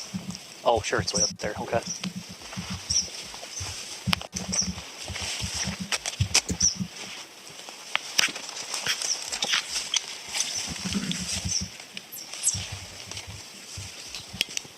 Yeah, I'm not gonna be able to see for a ladder. You don't even know if you have a bolt cutter in your squad by chance? I do not have a bolt cutter, but yeah, I got a I got a pry bar, yeah. Well, you can grab that, we can go from there. That window's interesting. Yeah, I don't hang around and see a bunch of plants. Right. I'm not keeping them. No.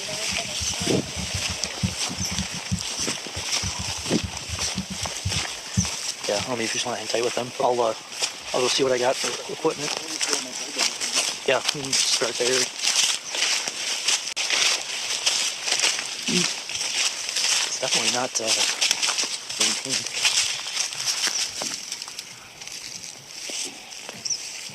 Is it just me or does that not look faded like it should be? I think it'll be faded.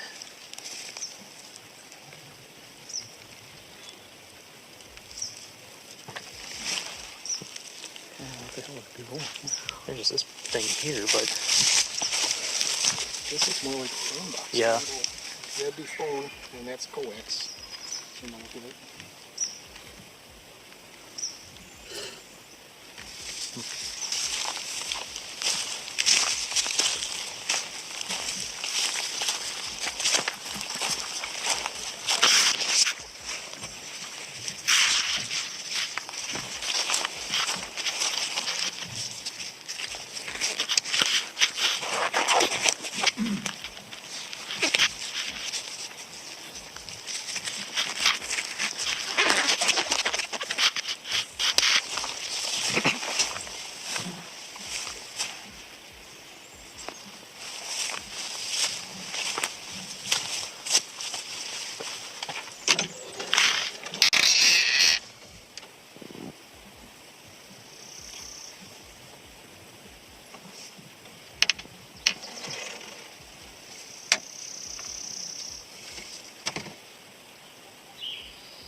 ahead and get in? Yeah. I think might just be able to pop that latch right off.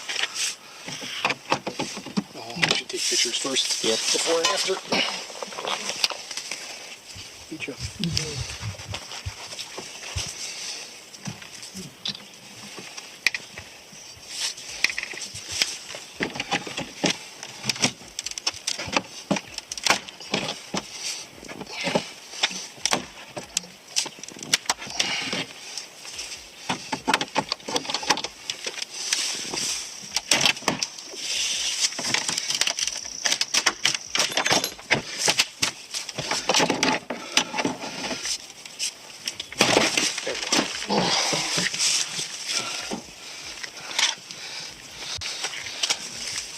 Sheriff's office, anybody inside? Announce your presence, make yourselves known.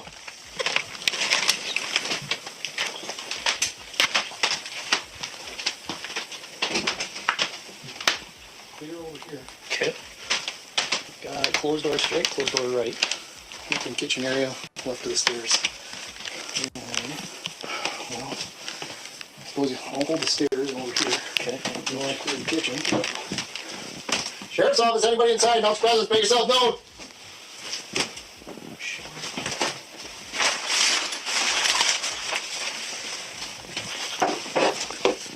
This is clean.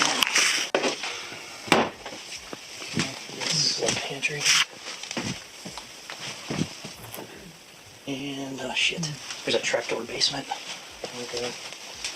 Upstairs looks pretty small. I can see a bed that's made up. Did you check these two doors or? Not yet. Okay.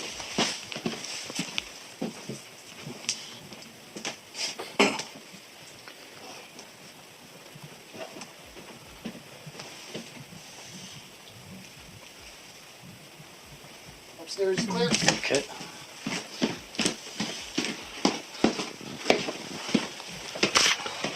There's like a pantry looking thing here.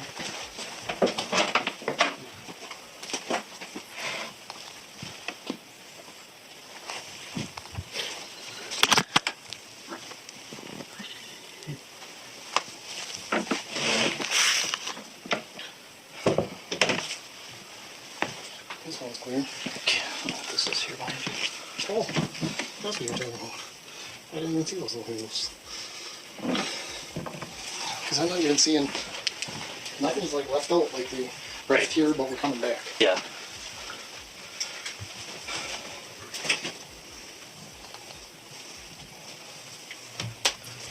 Yeah, it's not like there's a duffel bag or. Yeah, no, there was a shirt on a chair in that big bedroom, but Sure.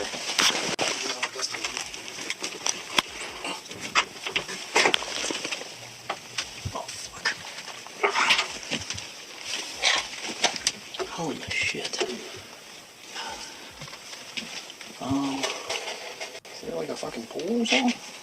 These are like Room they use? the steepest stairs I've ever seen. Well, Okay. Jesus.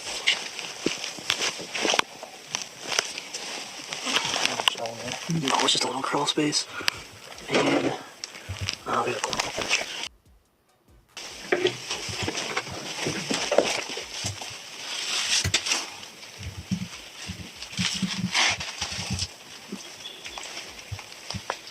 Just a pump. We're good. okay. I found the latch and it seems pretty sturdy, so I'll get out of your way. Alright. Yes, Just don't hit it with your head. Touchy hands and feet situation.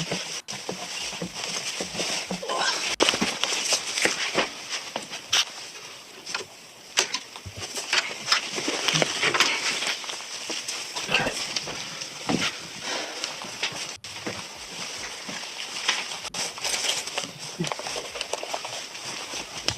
Yeah, because these two boxes look the freshest. Yep. But there's There's a little dust in them, but no cobwebs that I can see.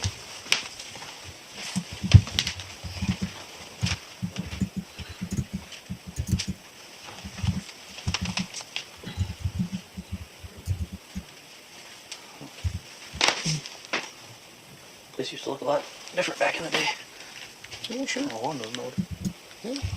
Well, a couple of trees. That's got to be his dad, I'd say, huh? It must be.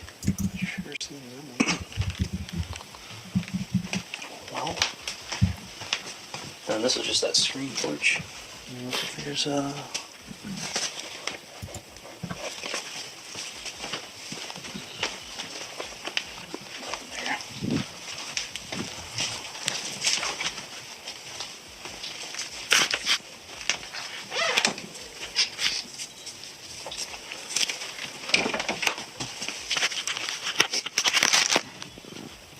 think we should have him go through it too. Probably. I mean, I don't see anything, but I guess. Is the power off? What is, maybe they turn the electricity off in a minute here. Oh, look at that. Hey, there's even extra locks when we need a lamp. But there's some spare locks in there. Another thing. I don't know if that tree stand looking thing is theirs or not, but I don't think. And then there's this. That has the same kind of padlock if that's theirs. Stuff they say up here. Yeah. I'll ask him.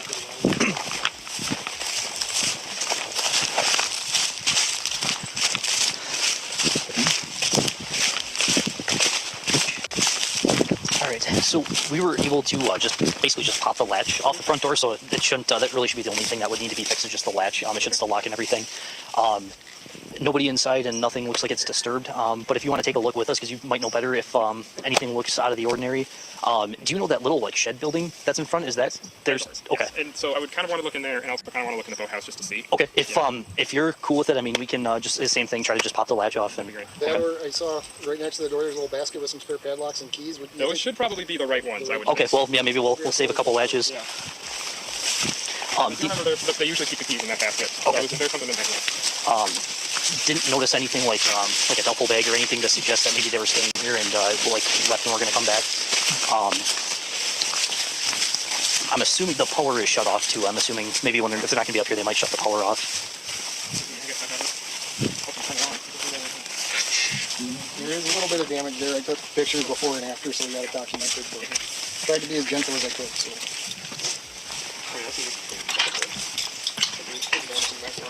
I'm gonna run this back out with my car. Okay. Now, hold that temperature until we get in. Okay, sure. I wonder if you look at the desperation.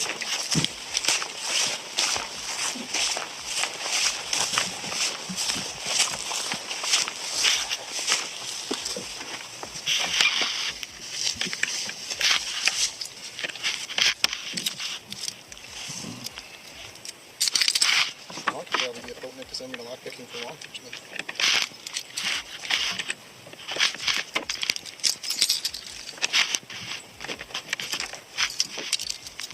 Oh, it's not these.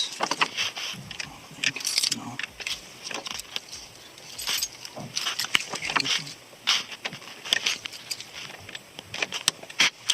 It's none of those options. I have a feeling that'll pop off there pretty easily, though.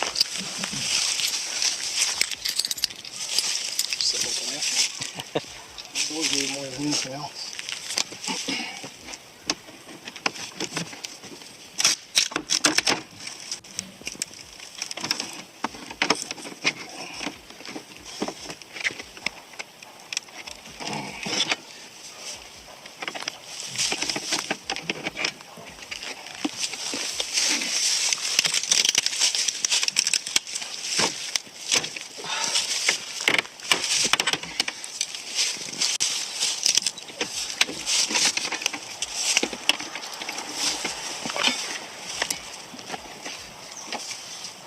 They is struggling with that lock. Struggling. I said struggling.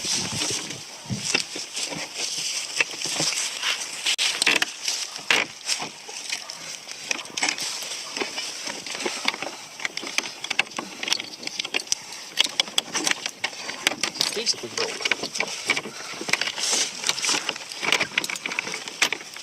There. Just unlock it.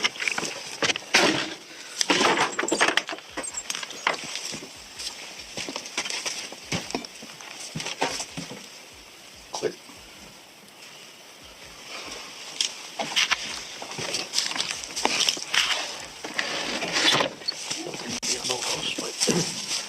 He was saying he'd want to see if the bolt was missing.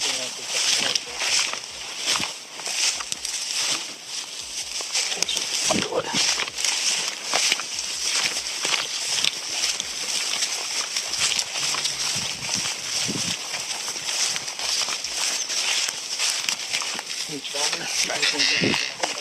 bring these keys and try them, but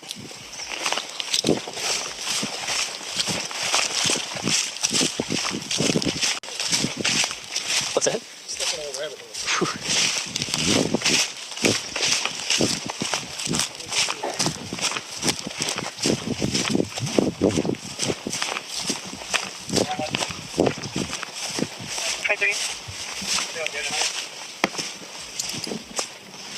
What the actual fuck is that?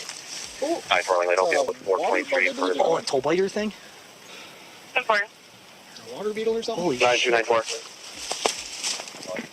Well, I've seen deer on town the last week or so. That far. I know. There's no way. He said, what the actual is that? This key is bent. That's cool.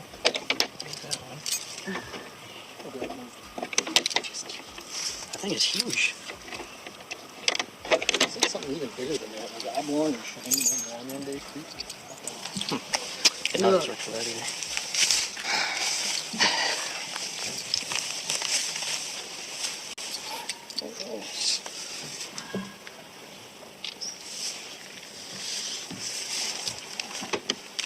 That one actually looks tougher. It sure does.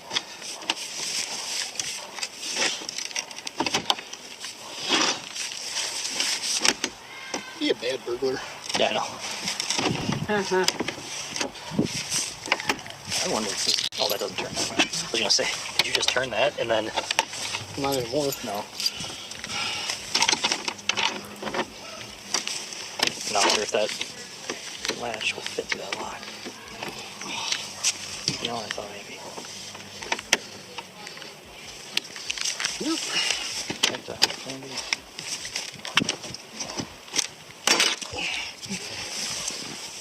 It's safe going.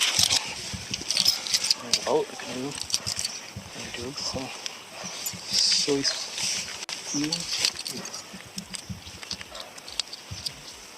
Oh, looks like 2 boats. Two tubes. YouTube. And there's a big open spot where maybe there could have been another canoe or something. Sure.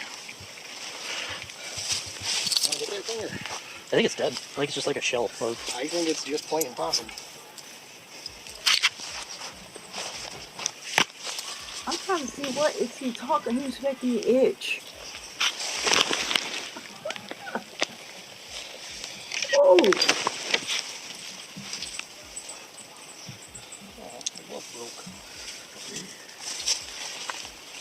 Okay, I'm gonna put my back on. Alright. I'll give him another lock you in there.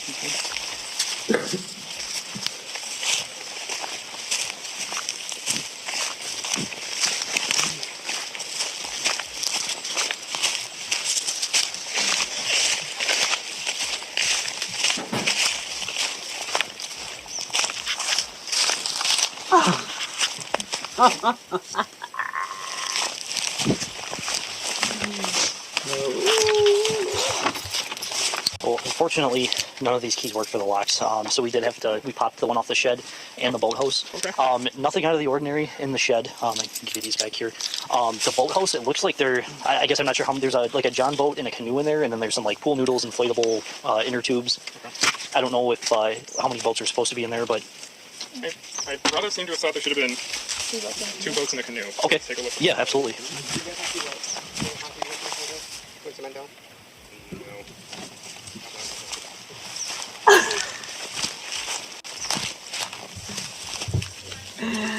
Chloe. Does your family do any other property, like up here in the area at all?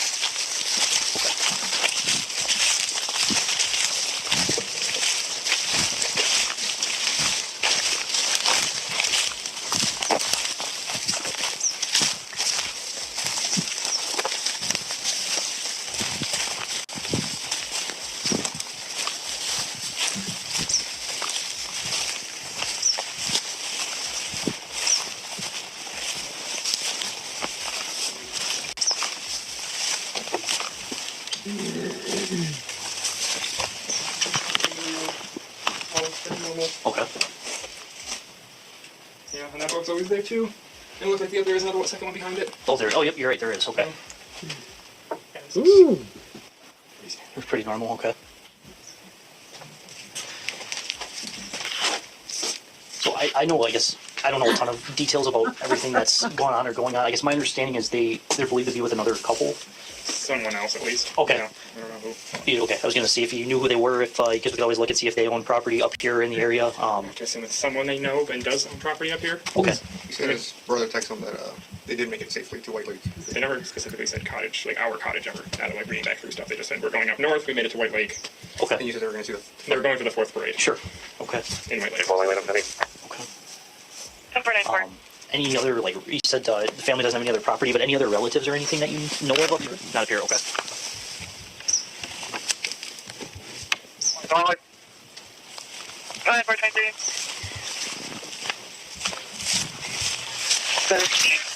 Denied aid or medical treatment. Said he was good and became agitated. 10-8. 10-4.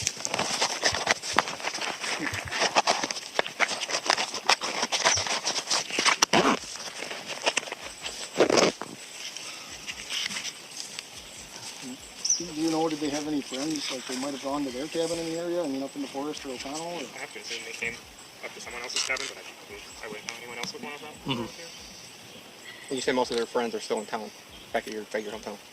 Yeah, all the ones we can think of that they would come up here with. Okay. But I guess we were thinking they came here. I don't know anybody else that has a cabin up here. Sure. Well, even up this way, like I said, in the forest, O'Connell. Yeah, there's a lot of backwoods lakes, and yeah. This is probably a dumb question that you've been asked, but have you tried like phone contact? Has anybody been able to get a hold of them, or okay? Sure. Do you know if they tried like pinging their phones at all? Not mine, at least. Well, your brother said at some point that they signed off their phones sometime, hoping they but can we do haven't phone heard records. anything about Sure. them trying Okay. to get a hold of their phones. Sure. And yeah, that's probably something they're working on like a phone ping, trying to get a location of where it's at, but.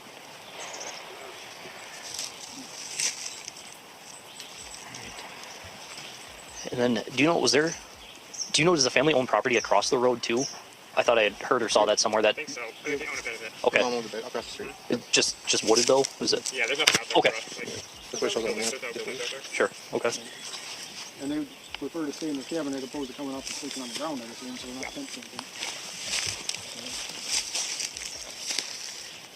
You said your dad wasn't much of a hunter or a fisher either. He doesn't hunt, but he does fish. Okay. That's not like he doesn't own a boat to go fishing or anything like that. He fishes from Just shore. yep. Okay.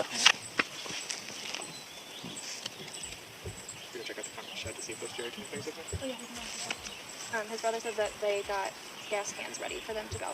So he said they would be by the shed if they brought them here. Okay. That's good to know. Yeah. Before I forget to, I'll give you my card for up here. It's got my phone number, email, anything on there.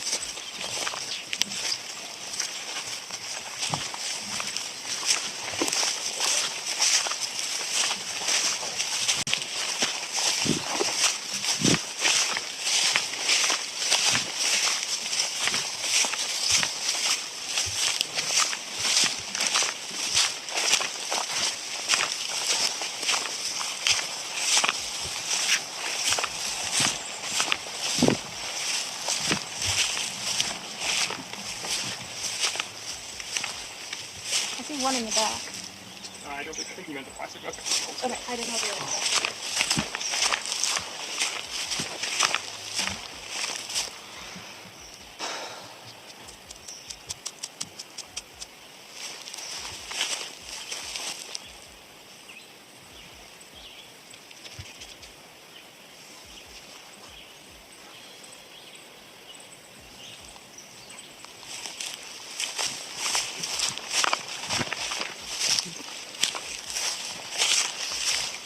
The like the treehouse deer stand right there, is that yours as well? Yeah. Okay.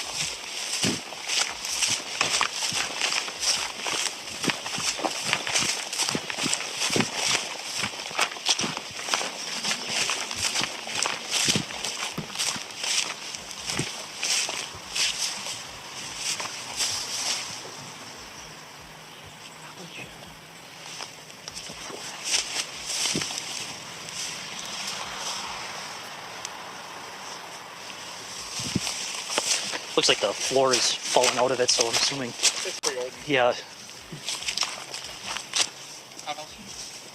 you check? Did you check it? Okay. All right. Okay. Plus I get some more time.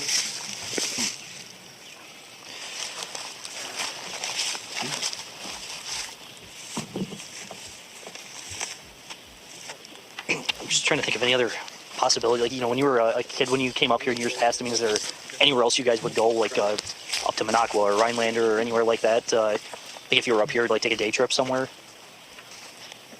I'm not going to have a name of it, but we would go to a candy store just for fun, but that would be about it. Okay. Maybe my parents would go there since they like the taffy there if they were up here. But Okay. it was a pretty big place, but I don't know the name of it. Sure. There's some big candy store up in Oneida County, isn't there?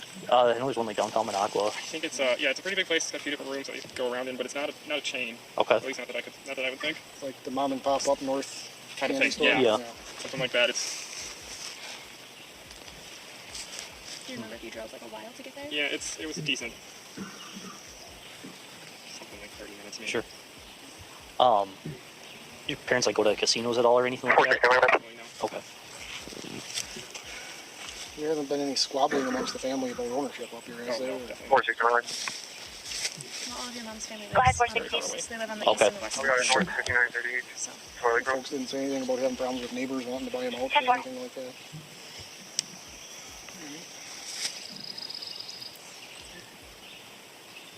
Yeah, well, for us, we're here and available if you know there is anything that comes up.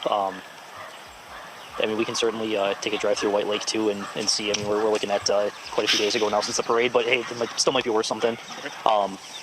But you can't think of any like friends, family members, anything that hey, we're going to go see Bob and Sue or Unfortunately, no. okay. All right. I don't think this isn't anything anyone can help with, but I wonder if anyone at your dad's or mom's work had also not been there. Yeah, I was only my dad.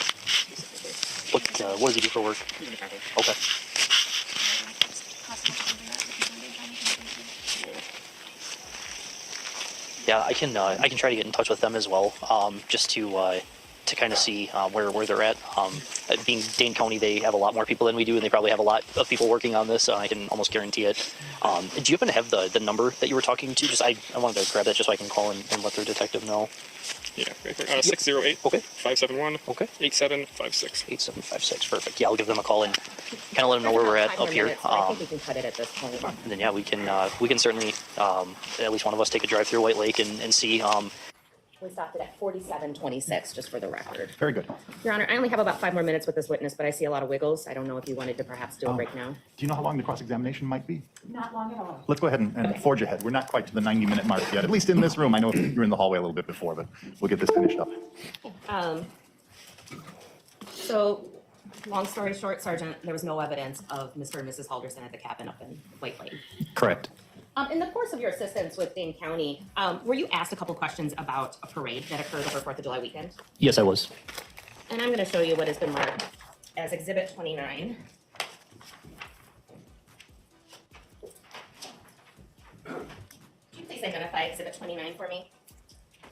Yes, ma'am. This is a copy of an ad that was placed in the Anago Daily Journal by the Village of White Lake. This is advertising the annual White Lake 4th of July celebration. And on that flyer, and you helped us actually get a copy of this, is that fair? Yes, it is. And on that flyer, does it tell you a time and location of a parade that occurred over 4th of July weekend? Yes, the parade was Saturday, July 3rd, 2021 at 2 p.m. Not on July 4th. Correct. I would move to admit Exhibit 29 into evidence. No objection. It is received. It may be published.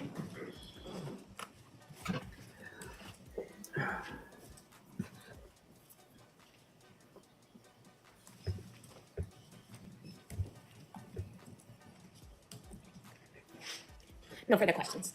And cross-examination, please. Just briefly, this sign, it's a piece of paper that people would put up at bars and stores and things around town. Yes, ma'am. That's it, thank you. Any redirect? Just briefly, Sergeant, when you were asked to provide proof of when the parade was, did you actually contact any officials? I did. And they directed you back to this advertisement? She did, yes. Okay. Was it also advertised online? Yes, it was. Okay. Nothing further. May this witness be excused and released from his subpoena. Yes. Detective Sergeant, thank you so much. I think we can get you back home by dinner. At this point, ladies and gentlemen, we'll take our afternoon break. We'll resume at 3:15. All right, for the jury. He is so animated with his bow tie on. The judge, he's very animated, and the bow tie gives his animation a unique touch. Let's see.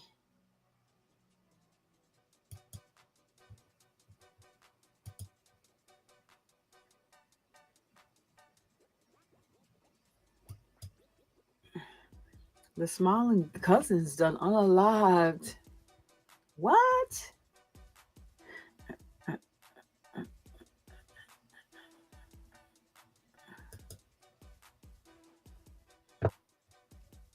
This is some pretty interesting testimony that's coming up right here. This is the freaking this is the mother supervisor. Now, Chandler.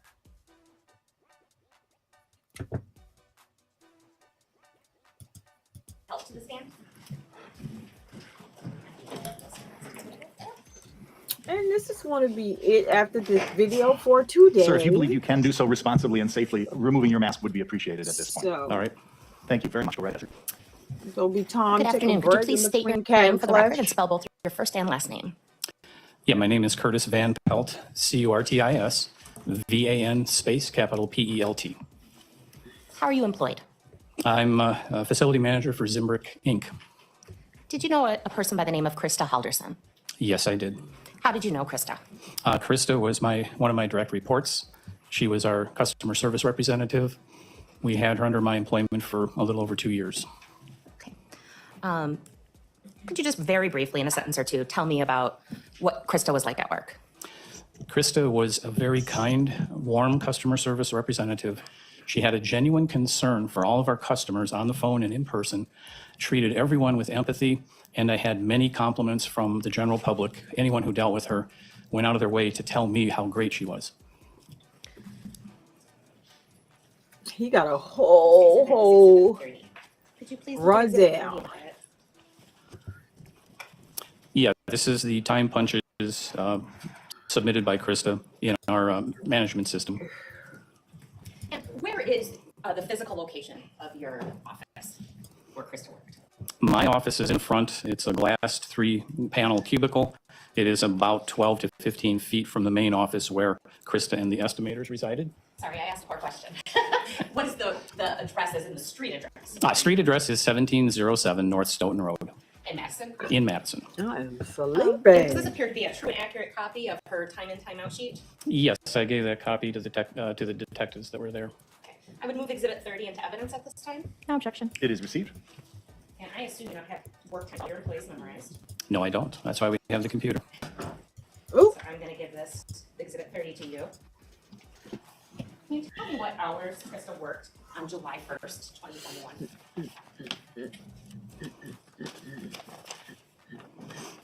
So Krista punched in at 7:41 a.m.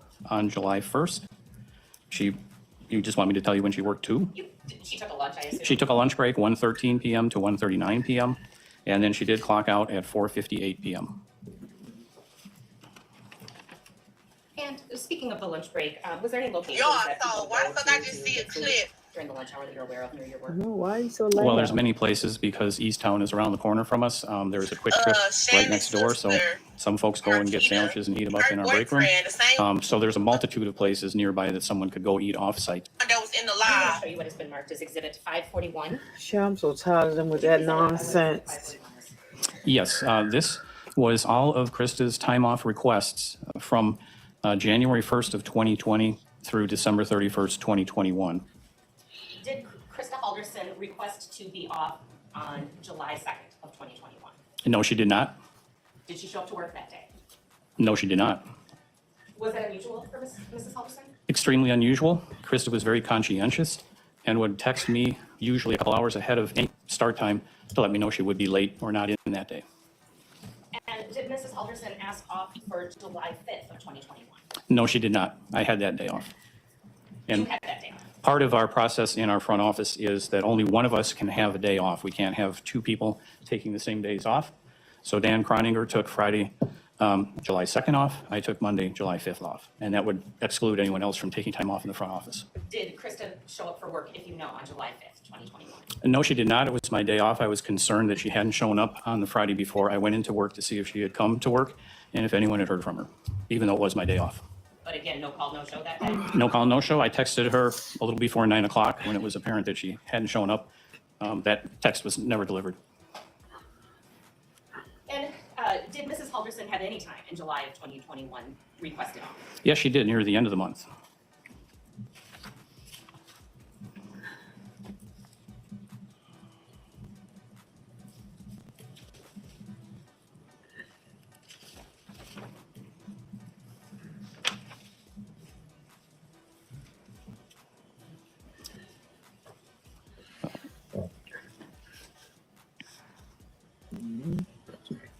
Yep. Page 5 on the bottom of this document, she submitted time off for July 27th and July 28th. Is there any rules at your work about how far in advance you have to ask for days off? No, it's encouraged that employees ask as soon as possible, if that as far in advance as they know. I usually submit my stuff in January for the upcoming year, which might be July or August. It's first come, first serve, so that the sooner you get it in, you've locked in that week or the block of days you want off, and then it's precluded from someone else, having a conflict and trying to take the same time off. I would move exhibit 541 in evidence at this time. Any objection? No objection. It is received.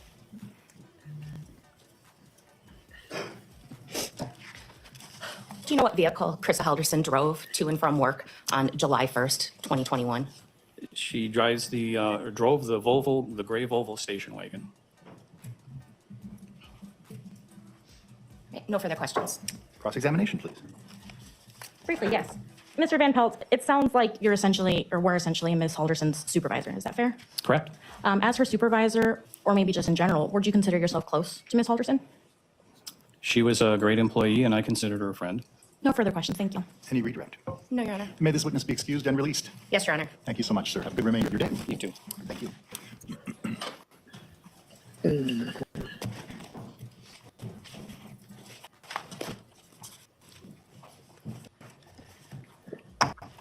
State calls Daniel Kroninger to the stand. Go right up to Randy there. Please raise your hand. Do you solemnly swear affirm the testimony you're about to give in this matter? The truth and whole truth and nothing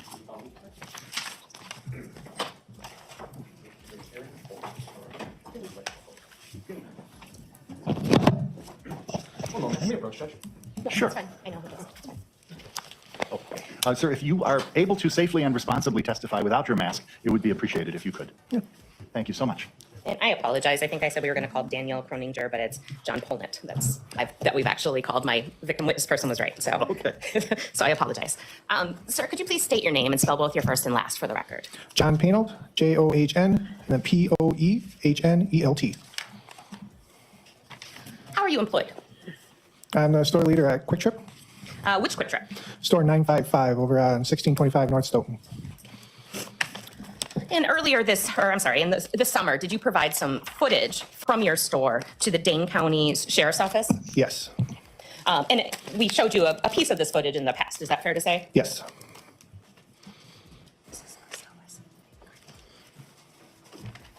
And that was true and accurate footage, the footage you provided to Dane County Sheriff's Office? Yes, it was.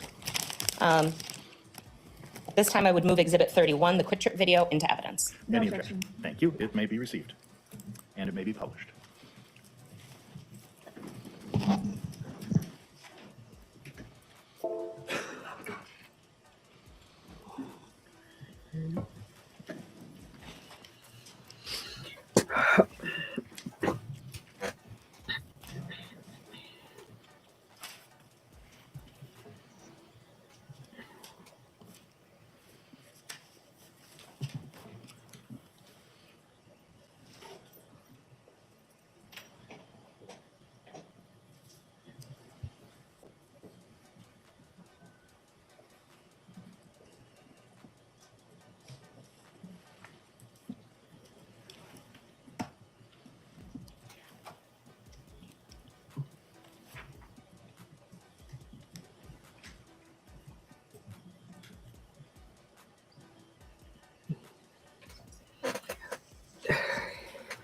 And the first clip we're going to play is camera 22.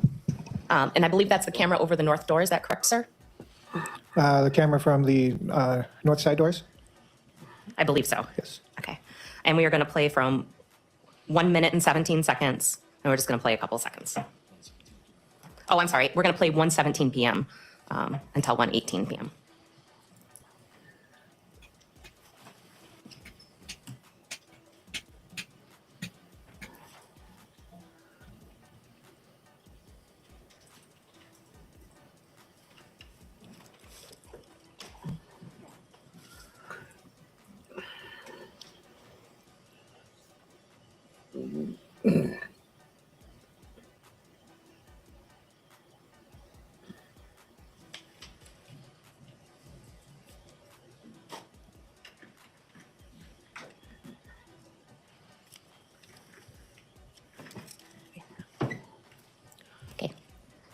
Thank you. And sir, just one further question. Is there a Zimbrick dealership near your Quick Trip store? Yes, about 200 yards away. No further questions. Cross-examination. No, thank you. May this witness be excused and released. Yes, Your Honor. Thank you very much, sir. Have a good rest of your day. Actually, Your Honor, can I ask one more question? I apologize. Sure. Is the time and date on this video is July 1st of 2021? Yes, And the time is it was 1:17 p.m. and went into 1:18 p.m. that's correct. And is the time on the video accurate to time in real life? Yes. Thank you. Any Sorry about follow-up to that? No, thank you. Thank you again, sir. Have a good remainder of your day.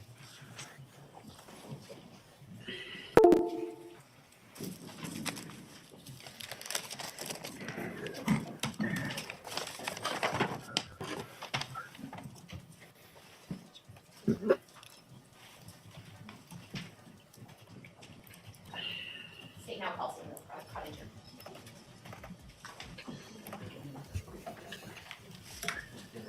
Please raise your right hand. Do you solemnly swear to affirm the testimony you're about to give in this matter is the truth, the whole truth, and nothing but the truth?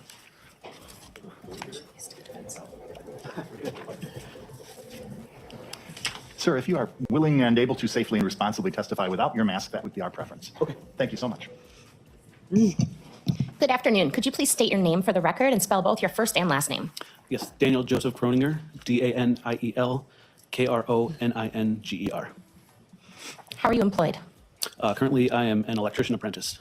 Oh, I'm sorry. How are you employed in July of 2021? Oh, at that time, I was a body shop estimator at a Zimbrick Body Shop European. And is that the location on Stoughton Road? Yes, In that's Madison, Dane County, Wisconsin? Yes, Did you know a coworker by the name of Krista Halderson? yes, I did. Can you describe what was your He relationship with went to the Krista? house. She was our customer service rep. So we worked together. I think I started there in September of 2019. Okay. And did you become friends with Krista Halderson? Yes, I did. Did you ever go to her home? Yes, Did you meet her husband? yes. Sometime, did you find out on July 2nd of 2021 that Krista no-called and no-showed into work? Yes, that's correct. How did you find that out? I had the day off from work. We were supposed to close on the house, and I received a text from a couple coworkers asking if I'd heard from her.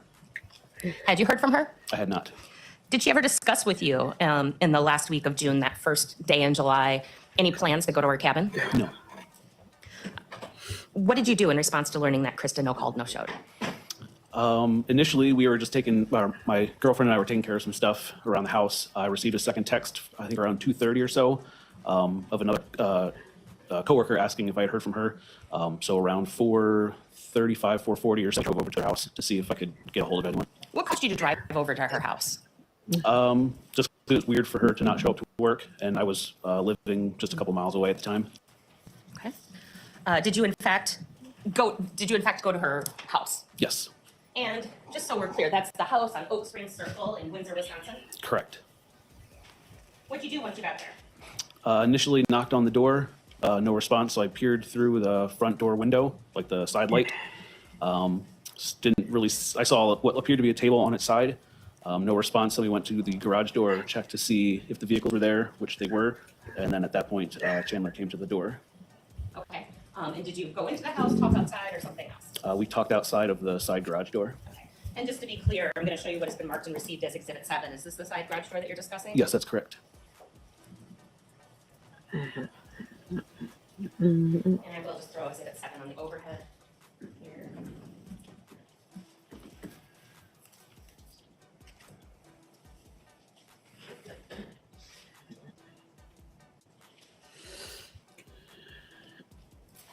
So tell me about your conversation with Chandler. What did he say? When we arrived, it appeared he had just gotten out of the shower. I confirmed with him that his parents were not there, and then he had given us a story about how they had gone up north in an emergency to the cabin and went with a couple that he was not sure who they were. Just know that they were picked up early that day and would be gone for a couple of days. Okay. Did he tell you what time his parents had left? I know he had said that it was probably right. He had not been waking up yet, so it was something early. He heard them leaving, is what he told me. And other than Chandler just getting out of the shower, was there anything else unusual about his appearance? He had a bandage on his large toe. Not sure which side it was, but he had a bandage on one of his toes. Did he say anything about his foot? He said that he had broken the glass around the fireplace while playing with the dogs. Okay. Did he describe his injury at all? He just said there was blood everywhere.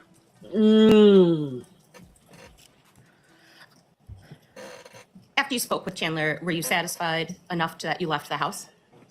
Yes, I gave him, or we exchanged phone numbers so we could text and keep in contact. And I said to let him, or for him to let me know if he had heard anything from them.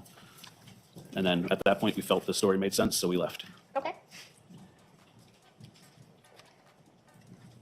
And I am going to show you what has been marked as exhibits 32 through 34. As a group, how would you identify exhibits or describe exhibits 32 through 34? Let's see. So the initial 32 is when I gave my number to him. I texted him saying that it's me. Then followed up on Sunday. I had gotten a call from him that Sunday, which was the 4th. I was at a event down in South Beloit. Okay. Sorry. How would you describe them as a group, just generally, Oh. without going into detail as to what they are? Sorry. Let's see. So just following up, trying to figure out when they're expected to be back. Are these photographs of text messages between you and Yes. Mr. Halderson? Yes. Sorry. Yes, they're pictures on my phone. And do Yes. they appear to be true and accurate depictions? Yes. At this time, I would move exhibits 32 through 34 into evidence. Any objection? May we approach?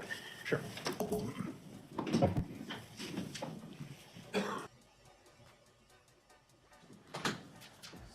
going to publish only a little bit at the top. Exhibit 32, the first text there says this is Dan. So that was you just giving your number? Correct. Chandler. Okay. And what's the next time during this week that you interact with Chandler Halderson?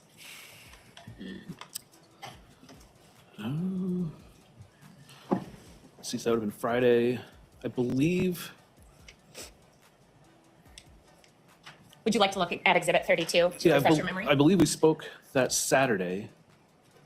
Just trying to see if there was any update. And was there any update to your best of your knowledge?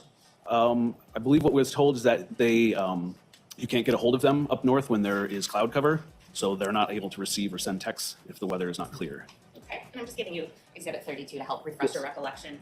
After maybe a phone call on Saturday, when's the next time you had any interaction with Chandler Halderson? He called me Sunday afternoon when we were at the racetrack in Beloit, or South What was Beloit. the nature of the call, or why did he call you? He wanted to see what we were doing, said he was bored and wanted to hang out.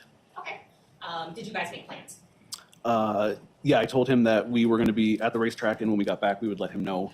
And we were going to be out in the street with some of the other neighbors and doing 4th of July things. I'm going to ask that you move your mic just Oh, sorry. a little bit closer. Have you hung out with Chandler Halderson in the past? Not just him, with his parents and him, but not just him himself. Okay, but it wasn't unusual for you guys to get together. No. No. And I think the judge is going to ask everybody but the jury to remove their mask for a few seconds. Do you see the person that you know is Chandler Halderson in the courtroom today? If everyone that's not in the jury could remove their masks so that the witness is able to see everyone's face fully and determine whether he recognizes the defendant, please replace your masks at this time. Yes. Could you describe where he is seated and perhaps the color of his shirt? Looks like a light purple, and it's third to the right. As the record reflects, the witnesses identified the defendant. It shall. So does Mr. Halderson come over to your house on July 4th? Yes, I believe shortly after 8:30. Does he come alone? Does he bring someone or something else? He brings his girlfriend, Kat, which we were aware that she was coming. And what did you guys do? We did some fireworks in the street, and I believe she had a drink. My girlfriend and I had a couple of drinks and just kind of hung out in the driveway. To your knowledge, did anyone have any burn injuries from the interactions on July 4th? Not that I'm aware of. When's the next time that you interact with Chandler Halderson? Let's see.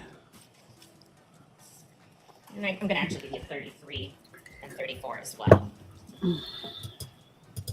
Yep. So it looks like that would have been. It looks like it would have been Monday. What would that have been? Monday the 5th? Okay. And what was the nature of that interaction? He was just saying that his family was going to be another day late and to ask if I could request another day off for her. Okay. And did you, in fact, communicate with your work? Yeah, I told my boss, Curtis. Okay. When, any other interaction with Chandler that day? I don't believe so, no. On Tuesday, July 6th, did you have any communication with Chandler? Yes, I was following up with him because she was supposed to have a doctor's appointment that day that she was really looking forward to. And was expecting them to be back for sure for that event. So it looks like I texted 9:23 that morning to have Krista call us as soon as they get back into town. And of course, you didn't get a call from Krista. Correct. Describe your next interaction with Chandler. So then I texted again Wednesday, asking if they were back in town. Said that Krista was going to lose her job if she doesn't call in since it was a no-call, no-show. And what, if any, response did he give you? I said he's going to file a missing persons report if she misses her appointment. Okay, so I guess that was Tuesday then.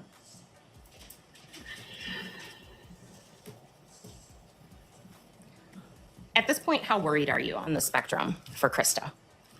I was getting pretty worried because I knew I had texted her before when she was at her cabin, so I knew that story seemed about fishy. And it was also really rare for her to not be excited about an event like that and to be telling everyone. So we expected, if they were planning to be off, that she would have let us know. She would have let my boss Curtis know well in advance. And it certainly wouldn't be like her to miss a doctor's appointment that she had been looking forward to.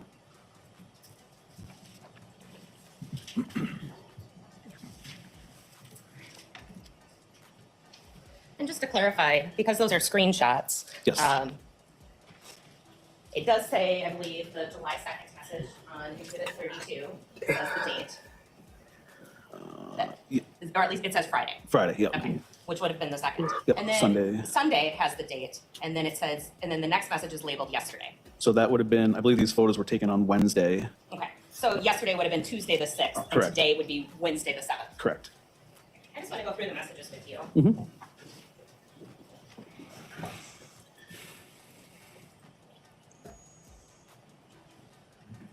All right, so I'm publishing Exhibit 32. So the first one is, this is Dan. Mm-hmm. Correct. The next message is Sunday, that would be July 4th, 7:33 p.m. Want to come over around 8:30. Is that you speaking? That is me, yes. And then, sounds good to me. Am I able to bring Kat, my girlfriend? And you respond, sure. Yes. All right. Then yesterday, which you said would be July 6th of 2021. Mm-hmm. They're late. Are you able to get her another day? What time is that message? It looks like that message was sent at 5:38 in the morning. Correct. Then yesterday, which was again the 6th, Mhm. it looks like you respond, I'll tell Curtis. Correct. Yep, that's when I got to And work. again, as you said, you then also asked that Krista call you as soon as she gets in. Correct. That was after I spoke to Curtis. And moving on to Exhibit 33, and that says today, so that'd be Wednesday. Correct. You say, are your parents back in town? Krista's gonna lose her job if she doesn't call. Correct. And Chandler responds, I'm gonna file a missing persons report. She loses her cancer. Then you respond, I'm trying to get a hold of Hildy. Who's Hildy? Mike Hilgendorf is a family friend of theirs. I'm gonna try to get a hold of Hildy. Do you know who they went to the cottage with? Have you talked to Mitchell? Has he heard anything? And Chandler responds, he hasn't. I called him last night. I don't know who they went with. And you respond, okay, I'll let you know if I hear from Hildy. Correct. She called me too earlier. I don't know if she knows. And you respond, who called you? Jane? Question mark. And would that be Jane Hilgendorf? Yes, Mike's wife. Yes. And Chandler responds, yes. So I'll go over to their friends' houses today and check. And that's Exhibit 34. And you respond, okay. Sounds like Hildy is gonna go swing by the cabin. He's 2 hours from there. And Chandler responds, yep, I got them the address and call. And you respond, okay, sounds good. Keep me posted. I'll do the same. And he responds, if she turns up to work, let me know too.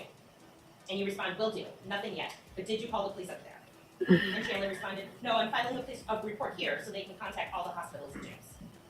Did I accurately read those messages from exhibits 32 through 34? I didn't see the very bottom, wasn't on the screen of the last one. Okay, sorry. Yes, correct. Yeah. Dan, what was Chandler's demeanor or affect like when you discussed his missing parents? At the time, he didn't seem very concerned. Just they were up north and everything seemed like it was fine to him, was my understanding. No further questions. Cross-examination. So in response to that last question about his demeanor, are you talking about or remembering talking to him in the driveway of the home? Mm-hmm. Yes? Oh, the only thing that seemed off at that time was when he said there was a lot of blood, or there was blood everywhere. It was I felt kind of like he was looking through me, kind of like a glassy look. But other than that, everything seemed normal as far as how I knew Chandler. When the district attorney just asked you to recall Chandler's demeanor when he was talking to you, you were remembering that moment in the driveway, correct? That driveway and in general, yeah. Everything seemed like, they were just up north until she started to miss more days of work, and then it seemed like there was more concern. Now, the person referenced as Hilgi, Yes. That's Hilgendorf. Mike Hilgendorf, yes. Is that someone you know through the Haldersons, or did you know the Hilgendorfs before you knew the Haldersons? I worked with the Hilgendorfs, or with Mike anyway. He worked at the Volkswagen news store. So I met him initially through Krista, but we had been at a few events together. And at that time, you didn't have his contact information? Correct. I emailed him through our work system.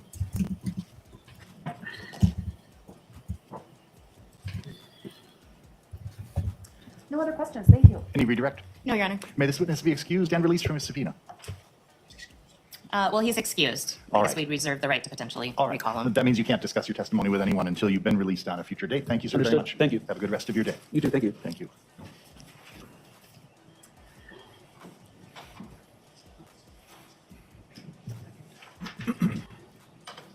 State would call Zach Reed to the stand. Please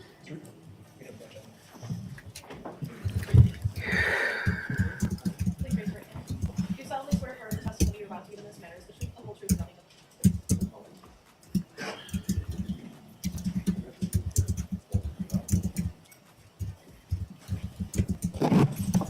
truth? Sir, if you can comfortably and safely testify without your mask, that would be my request. Thank you. Go ahead. Good afternoon. Could you please state and spell your name for the record? Zach Reed, Zachreed.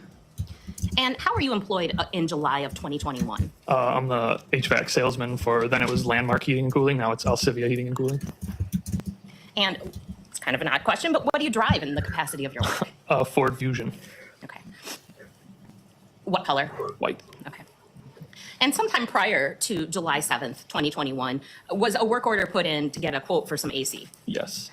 And specifically for the Oak Springs Circle address? Correct. Okay, so what exactly were you supposed to do there? They were looking for a mini split unit, which is just a form of air conditioning for a house with a boiler. Okay. And on July 7th of 2021, did you in fact go to the Oak Springs address in Windsor, Wisconsin? Yes. About what time did you arrive? I think around 11:45. Okay. And what time was your appointment, if you remember? Noon. Did anybody greet you right away at 11:45? No. At some point, did someone greet you on the property? Yes. Tell me about that. What time did that occur? I don't know exactly what time it was. I had knocked on the door. I was running a little ahead of schedule, knocked on the door, no answer. Went back in the car, started just doing some paperwork, and then someone pulled up. So I just waved. They waved back, kind of got my stuff, my quote stuff ready to go, got out. He was out of the car at that point. And then I said, introduced myself, hey, here for a mini split quote. He said, I don't know what that is. Told him, form of air conditioning for a house with a boiler. Then he told me that he had just reported his parents missing. They didn't come back from up north. And I was like, oh, do you want to reschedule this? And Do you know at this point who you're talking to? no. Just, it seems to be the child of Yeah, it the was, missing in parents. my mind at that point, it was just a kid who had reported his parents missing. Yep. I don't know if you'll see that person in the courtroom. Do you think if you saw that person, you would recognize him? Yeah. Okay. At this point, I would ask everyone who's not in the jury box to please remove their mask for the count of 3. 1, 2, 3. You can replace masks. Do you recognize the person you talked to in the courtroom today? And if you don't, that's okay. Don't know that I saw everybody. Okay, that's fair enough. Anyway, so the person maintained that they lived at the house that you had went to on Oak Springs? Yeah. Okay. What did you do next after the person told you that he just reported his parents missing? Asked him if he wanted to reschedule. He said, no, it's got to get done. We started walking towards the house, and then the dog started to bark, and he kind of stopped. And he said, oh, the dogs, and he was kind of just froze. And I was like, are you sure you don't want to reschedule? Got a lot of things going on. He said, can we do that? I was like, yeah, not a problem. And then that was it. How would you describe the demeanor of the person that you interacted that day in the driveway of the Oak Springs address? Kind of just stressed, I guess. Like he was hearing me, but not really processing what was going on. Okay. And did you notice anything else about the home that struck you as unusual or just noteworthy? Yeah, when I was standing at the front door before all of that, I just noticed it looked like the dryer vent came out of the front of the house, and it looked like someone had tried to maybe tape it shut or close it, which in our industry could be weird depending on the type of dryer. Okay. Did you notice anything about any of the windows in the home? Yeah, all the windows were open. No other questions for this witness. Cross-examination. Yes, thank you. The individual that you had an interaction with that day, was that your first time you had an interaction with him? Yep. And as far as the request to go to the home and see the unit or to talk about the unit, do you know who made that request? I believe it was Bart. And that individual that you spoke to was not, that individual you spoke to that day was not Bart. Was not what? Was not Bart, the person that made the request. Correct, yeah. And when you were there, we're talking about July, correct? Was it hot that day? Yeah, I suppose. And was that your first time that you had gone to that location? Yes. So you don't know what that location or what the house looked like up until that day? Correct. No further questions. Any redirect? No, Your Honor. May this witness be excused and released. Yes. Thank you very much, sir. Have a good remainder of your day, too. This judge is not playing, Hunty. Girl.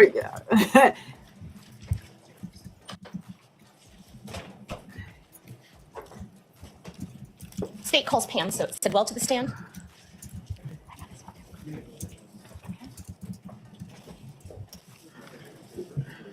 Raise your right hand. Do you solemnly swear affirm the testimony you're about to give in this matter is the truth, the whole truth, and nothing but the truth?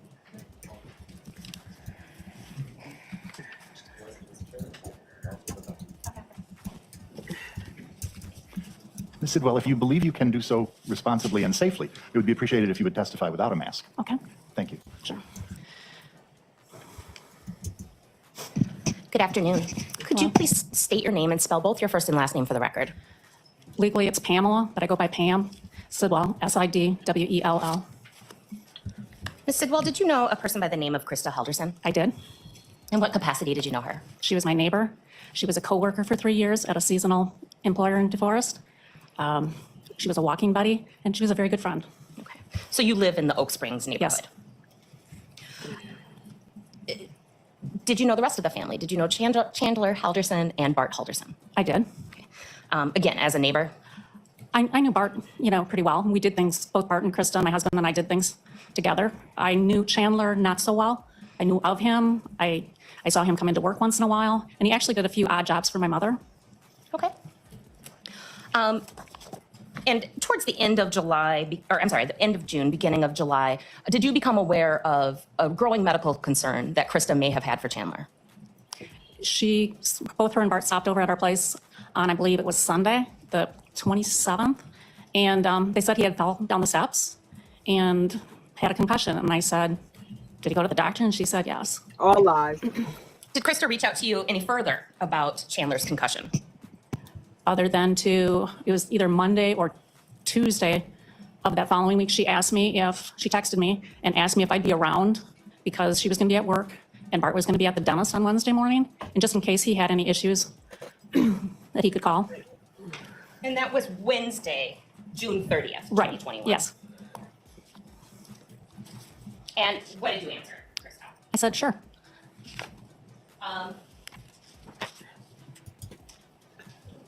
This has been previously marked and displayed to the jury as Exhibit 35. This is a note. I see the name Pam on the note and a phone number. Is that in fact your phone number or your phone number as it was in June of 2021? No. My phone number is 7036. So it's one digit off? Right. Okay. But otherwise that information appears accurate? Right. Okay. Does your husband have the number 1 or 2 digits off of yours? No, we actually have the same house address. Both cell phone numbers end in 7036 and our home number is 7036. But Krista gave you a heads up about the 30th that Chandler was going to be by himself. Yes. You were kind of on call. Yes. At any point in time on the 30th, anytime before, after, did Krista reach out to you and ask you to, hey, be available during the July 4th weekend for Chandler? No. Did Krista ever talk to you about plans to go to the cabin over the July 4th weekend? No. I'm gonna show you what's marked as exhibit 36. And I'm gonna turn specifically to page 3579.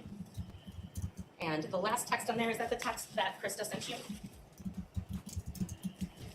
I don't have my reading glasses. Oh, that's okay. Hi,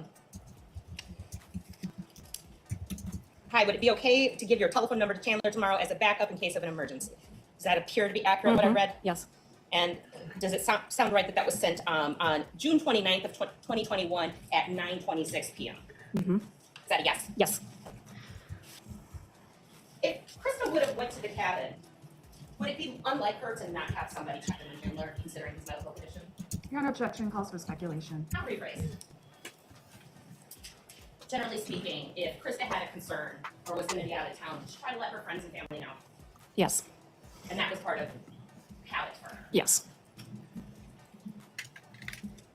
I'm going to move exhibit 36 into evidence, but not publish it at this time. Any objection? No objection. It is received.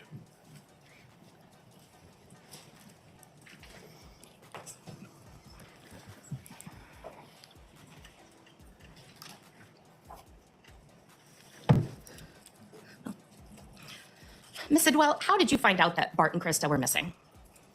I received a few phone calls, cell phone calls, and I wasn't answering it because I didn't recognize the number. And when I did look at it, I saw there was a voicemail. It was from Deputy Nelson, I believe.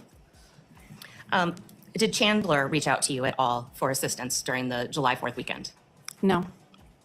At any point, did he reach out to you to tell you his parents were missing? No. No further questions. Cross-examination. No, thank you. May this witness be excused and released? Why? Yes, Your Honor. Thank you very much, ma'am. Have a good remainder of About your all day. these short witnesses, they is not playing. I'm so sleepy. I didn't go to bed. Ugh.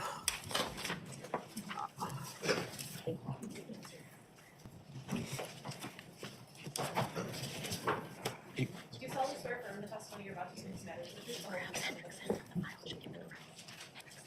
While Ms. Reming's preparing, the state calls Detective Bill Hendrickson of the Dane County Sheriff's Department. Thank you.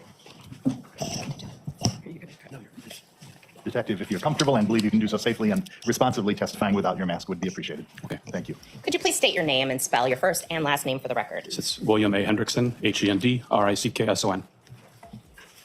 How are you employed? I'm a detective with the Dane County Sheriff's Office. How long have you been employed as a detective? I've been with the county for 27 years, been a detective for 20 of those. And before that, you were a deputy? Correct. Is it fair to say that you did a variety of different tasks in regard to this investigation? Yes, And in fact, we're probably going to hear from you multiple times, telling different parts of the story. I believe so, yes. So at one point in the investigation, did detectives search for proof of life for Bart and Yes. Krista? What does that mean? It's basically looking for the last known date or time that we know that the victims were alive and well, going about their daily routine, doing things that people would normally do in their life. I'm going to show you some exhibits. Exhibit 37, 38, and 39. First, exhibit 37. How would you describe exhibit 37?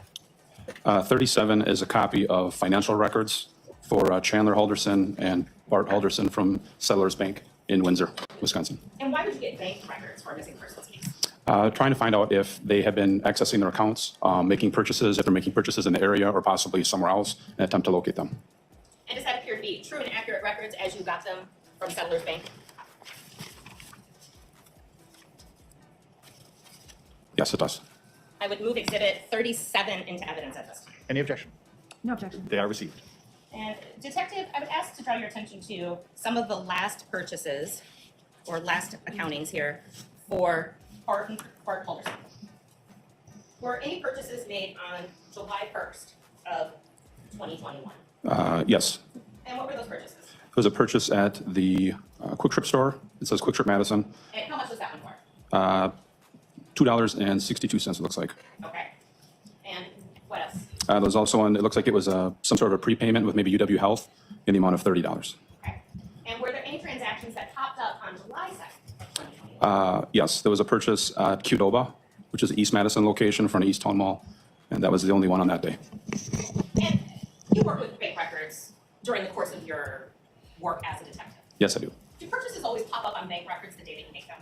With some companies, they do. With other companies, it could be anywhere between 24 and 72 hours before it shows up on a bank statement. So this was an interesting purchase. because it occurred on July 2nd of 2021, or at least it appeared so from the bank record. That's correct, yes. So did you do any investigating to see when this purchase was actually made? I did. I would ask that you describe exhibits 38 and 39, please. Okay, 38 is a photo that I took from inside the Qdoba. This would have been like a screenshot taken from video surveillance footage, which shows who I believe to be Bart and Krista Halderson on the date this purchase was made. Exhibit 39 is a copy of the receipt regarding the purchase that was made that corresponds to this video footage. And does exhibit 38 and 39 appear to be true and accurate depictions? They do, yes. I would move exhibits 38 and 39 into evidence at this time. No objection. They are received. I will move to publish. I'm going to publish exhibit 39 first. Detective, the screen in front of you should hopefully. So the amount, looking at the bank records, the amount of the purchase at Qdoba that popped up for July 2nd, what was that amount? It's $26.43. And you were able to track that amount to this receipt. What is the date on the receipt on exhibit 39? The date on the receipt is June 30th, 2021 at 6:02 p.m. June 30th. Correct. So it took 48 hours roughly. Essentially, yes. And then I'm going to publish exhibit 38. And is this the still from the surveillance video from the Qdoba location? It is. So even though that bank records show that there was activity on July 2nd, that activity actually took place on June 30th. In this instance, in regards to Qdoba, yes. Was there any other than what appeared to be prepayments? Some people pay their bills automatically. Were there any other purchases that were of interest?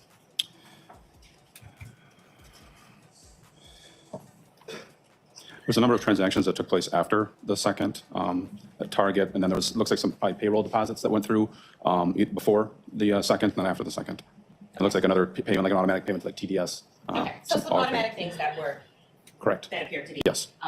Did you find any evidence at all that Krista or Bart Halderson purchased anything after July 1st of 2021?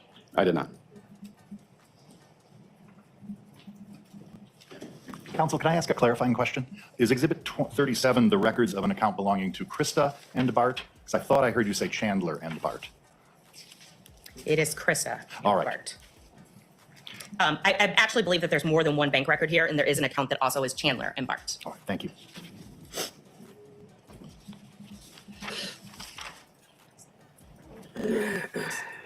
And Madam Clerk, did I move Exhibit 37 into evidence? Yes.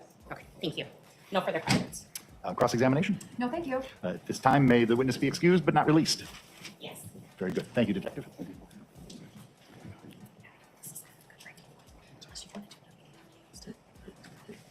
Your Honor, could we approach at this time? Sure.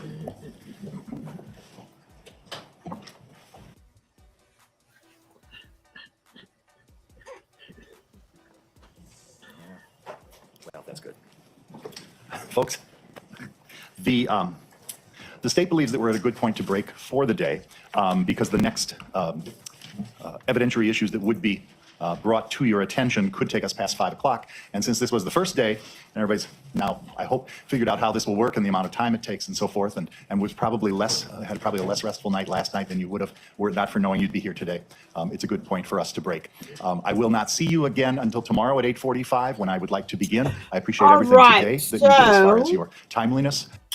That is going to be it for day one.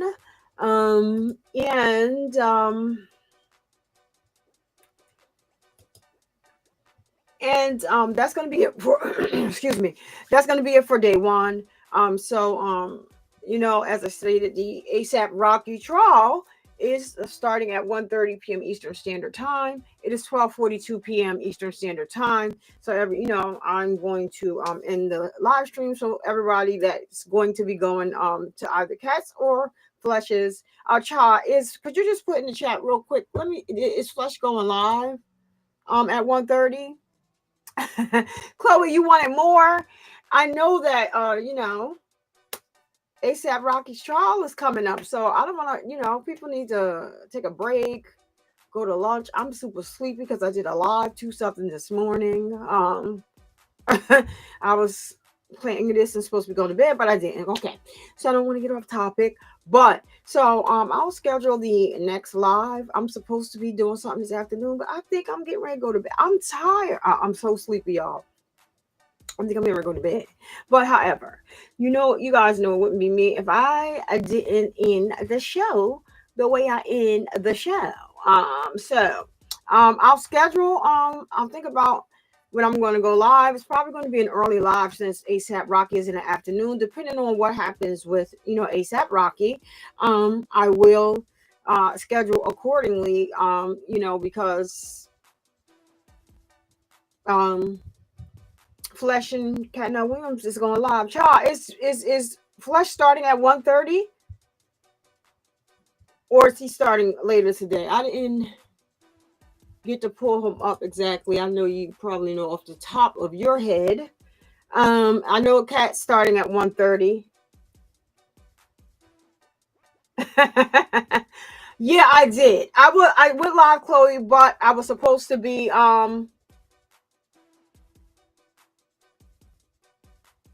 okay. So I was supposed to be just scheduling this live and working on some other things, and then it came across my desk, like I stated, that two of Nazaya's family members did a interview with 7 Detroit yesterday, so you guys can check that video out right below this one. I kind of went on a rant because I was mad after reading the CPS report that was reported to them on April 13th of 2022 by Janelle, and there was another report, but they only show one. So in the that was by Janelle, but Kiwana, she reported 2 months later in June of 2020. It's 2022. If I said 2021, I'm sorry. It's 2022. However, CPS did nothing. You could take a look at the video, pause it. Well, I paused it to read it because the people that did just show up in the chat, it was everybody except I only knew Mixed Chick. So, that's the only person I recognize in a lot and wake up like, where was I? Where everyone go? You're so crazy. So I paused it to read it, to the people who was here. Like I said, the Mixed Chick was the only one that I recognized, but some people did stop by, and I got rather angry looking at the report because it's a report from 2022, and we do know that Jarvis Butts did tell Shannon Harris about his status before getting into a relationship with her. She forgave him and said, okay, if the state or whoever can give you another chance, and I'm willing to give you a chance, and you invited this predator into your home. At the end of the day, on the report, she says that when CPS was called, she emailed her Aunt Janelle and said that CPS contacted her and was inquiring about her kids. So they spoke to Jarvis. She's claiming that Jarvis hadn't been around to see his kids in about 2 months. She denied that Jarvis, she said she asked Nazaya, and she had no idea that of any of her children saying that he essayed them. So I was pretty pissed because she said this is the first time she was hearing about Jarvis's status or whatever. And it was new to her. Girl, no, it wasn't. So this is something that's coming out before we got this information about Nazaya. It really rubbed me the wrong way. I'm glad I did not go on camera because I was getting ready to go to bed. But yeah, they would have. I was broken when I watched that. I was broken to see that CPS had this information and did nothing. Nazaya could be here living and breathing today had they followed through. Just want to let y'all know, CPS said that there was no threat or no need to keep this case open, provided Shannon with some resources, and said that it was a low-level case. They talked to Jarvis. Jarvis is trying to say that he caught this case, the first case, because the girl lied to him about her age, and he had a child by her, so she was a teenager, and so he was going to get charged anyway. Lies. It really got to me. It broke me all the way down this morning, and I just went off because it's just like, enough is enough. Like, where do we start? Like, do they still have them children in their home? I don't believe anything unless I see concrete proof. I know that a YouTuber was supposedly or allegedly called CPS and they took the children out the home. I didn't see anything else after that YouTuber posted that. So I don't report false things on my channel. I like to keep the integrity of my channel pure, so that people will feel welcome to come here and get information if they need to. So, not reporting on Isaiah unless something happens, like, Channel 7 did an interview yesterday, or till it's the in March, when the pre-hearing and calendar conference is. It's going to be March 7th, and we should find out the trial date on that date. And I will be live streaming it here. People have the ability to go wherever they want to sit and watch the live stream. I know that people are going to be streaming it, but in the meantime, please do not fall for these lies and things that are being put out here about Messiah. I think it's disingenuous. I don't like it. She has not been found. She is still missing. They have not found her in the shallow grave. They did not find her remains burnt. They did not find her alive with her newborn baby. All of these things are false. And to think that people won't even take it down, they know they are false. So I'm just not doing that over here. I'm not going to play. I'm well aware that the brother did an interview. I'm not playing that over here. You can interview him and ask him some questions that don't border on the line of triggering him, because he could possibly be a victim. He's still he's of age, maybe like 18 or 19 years old. I'm not sure of his exact age, but he's still a child that possibly went through trauma and is a victim himself, and he's a boy. So he does not want to admit that. But if you listen to what the detective says, and I did post his live, because he went live on Instagram unprovoked. Nobody told him to get on there. But for somebody to get in the comments and ask this boy, was he essayed on his Instagram live? People don't think. People do not think. Why are you asking this young man this? He's already all over the place. And I just think that people are taking advantage of this vulnerable young man, regardless as to how he talks, how when he says he tells the story, his story is going to be the only true story. He wants to, capitalize and make money off of this situation. That was still his sister. That was still his sister. He's still a young boy, and we don't know what trauma he's been through. Survivor Speak is not going to victimize that young man. So I'm not showing any interview over here that he did recently. And that's just that.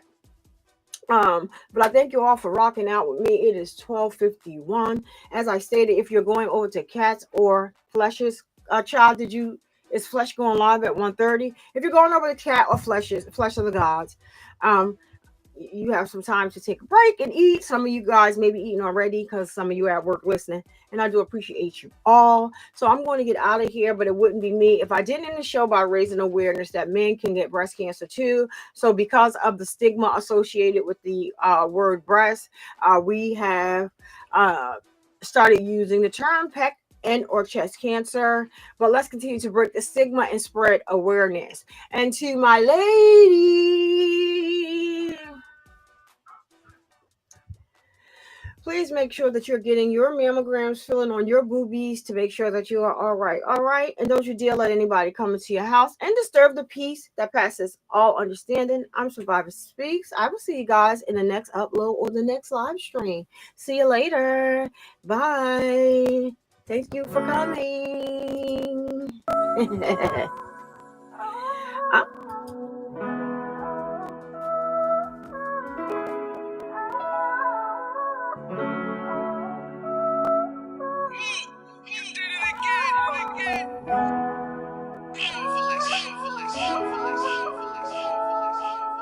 Full cycle, I just might though, just like a Michael. Mama gone now, I'm thinking death is not we entitled. And it was me versus me, them battles had to fight through. And when you way in the dark, them demons try to fight you. But you can't let them when you gotta see the damn light. Diabetes came from nowhere, messed up whole life. That's what I used to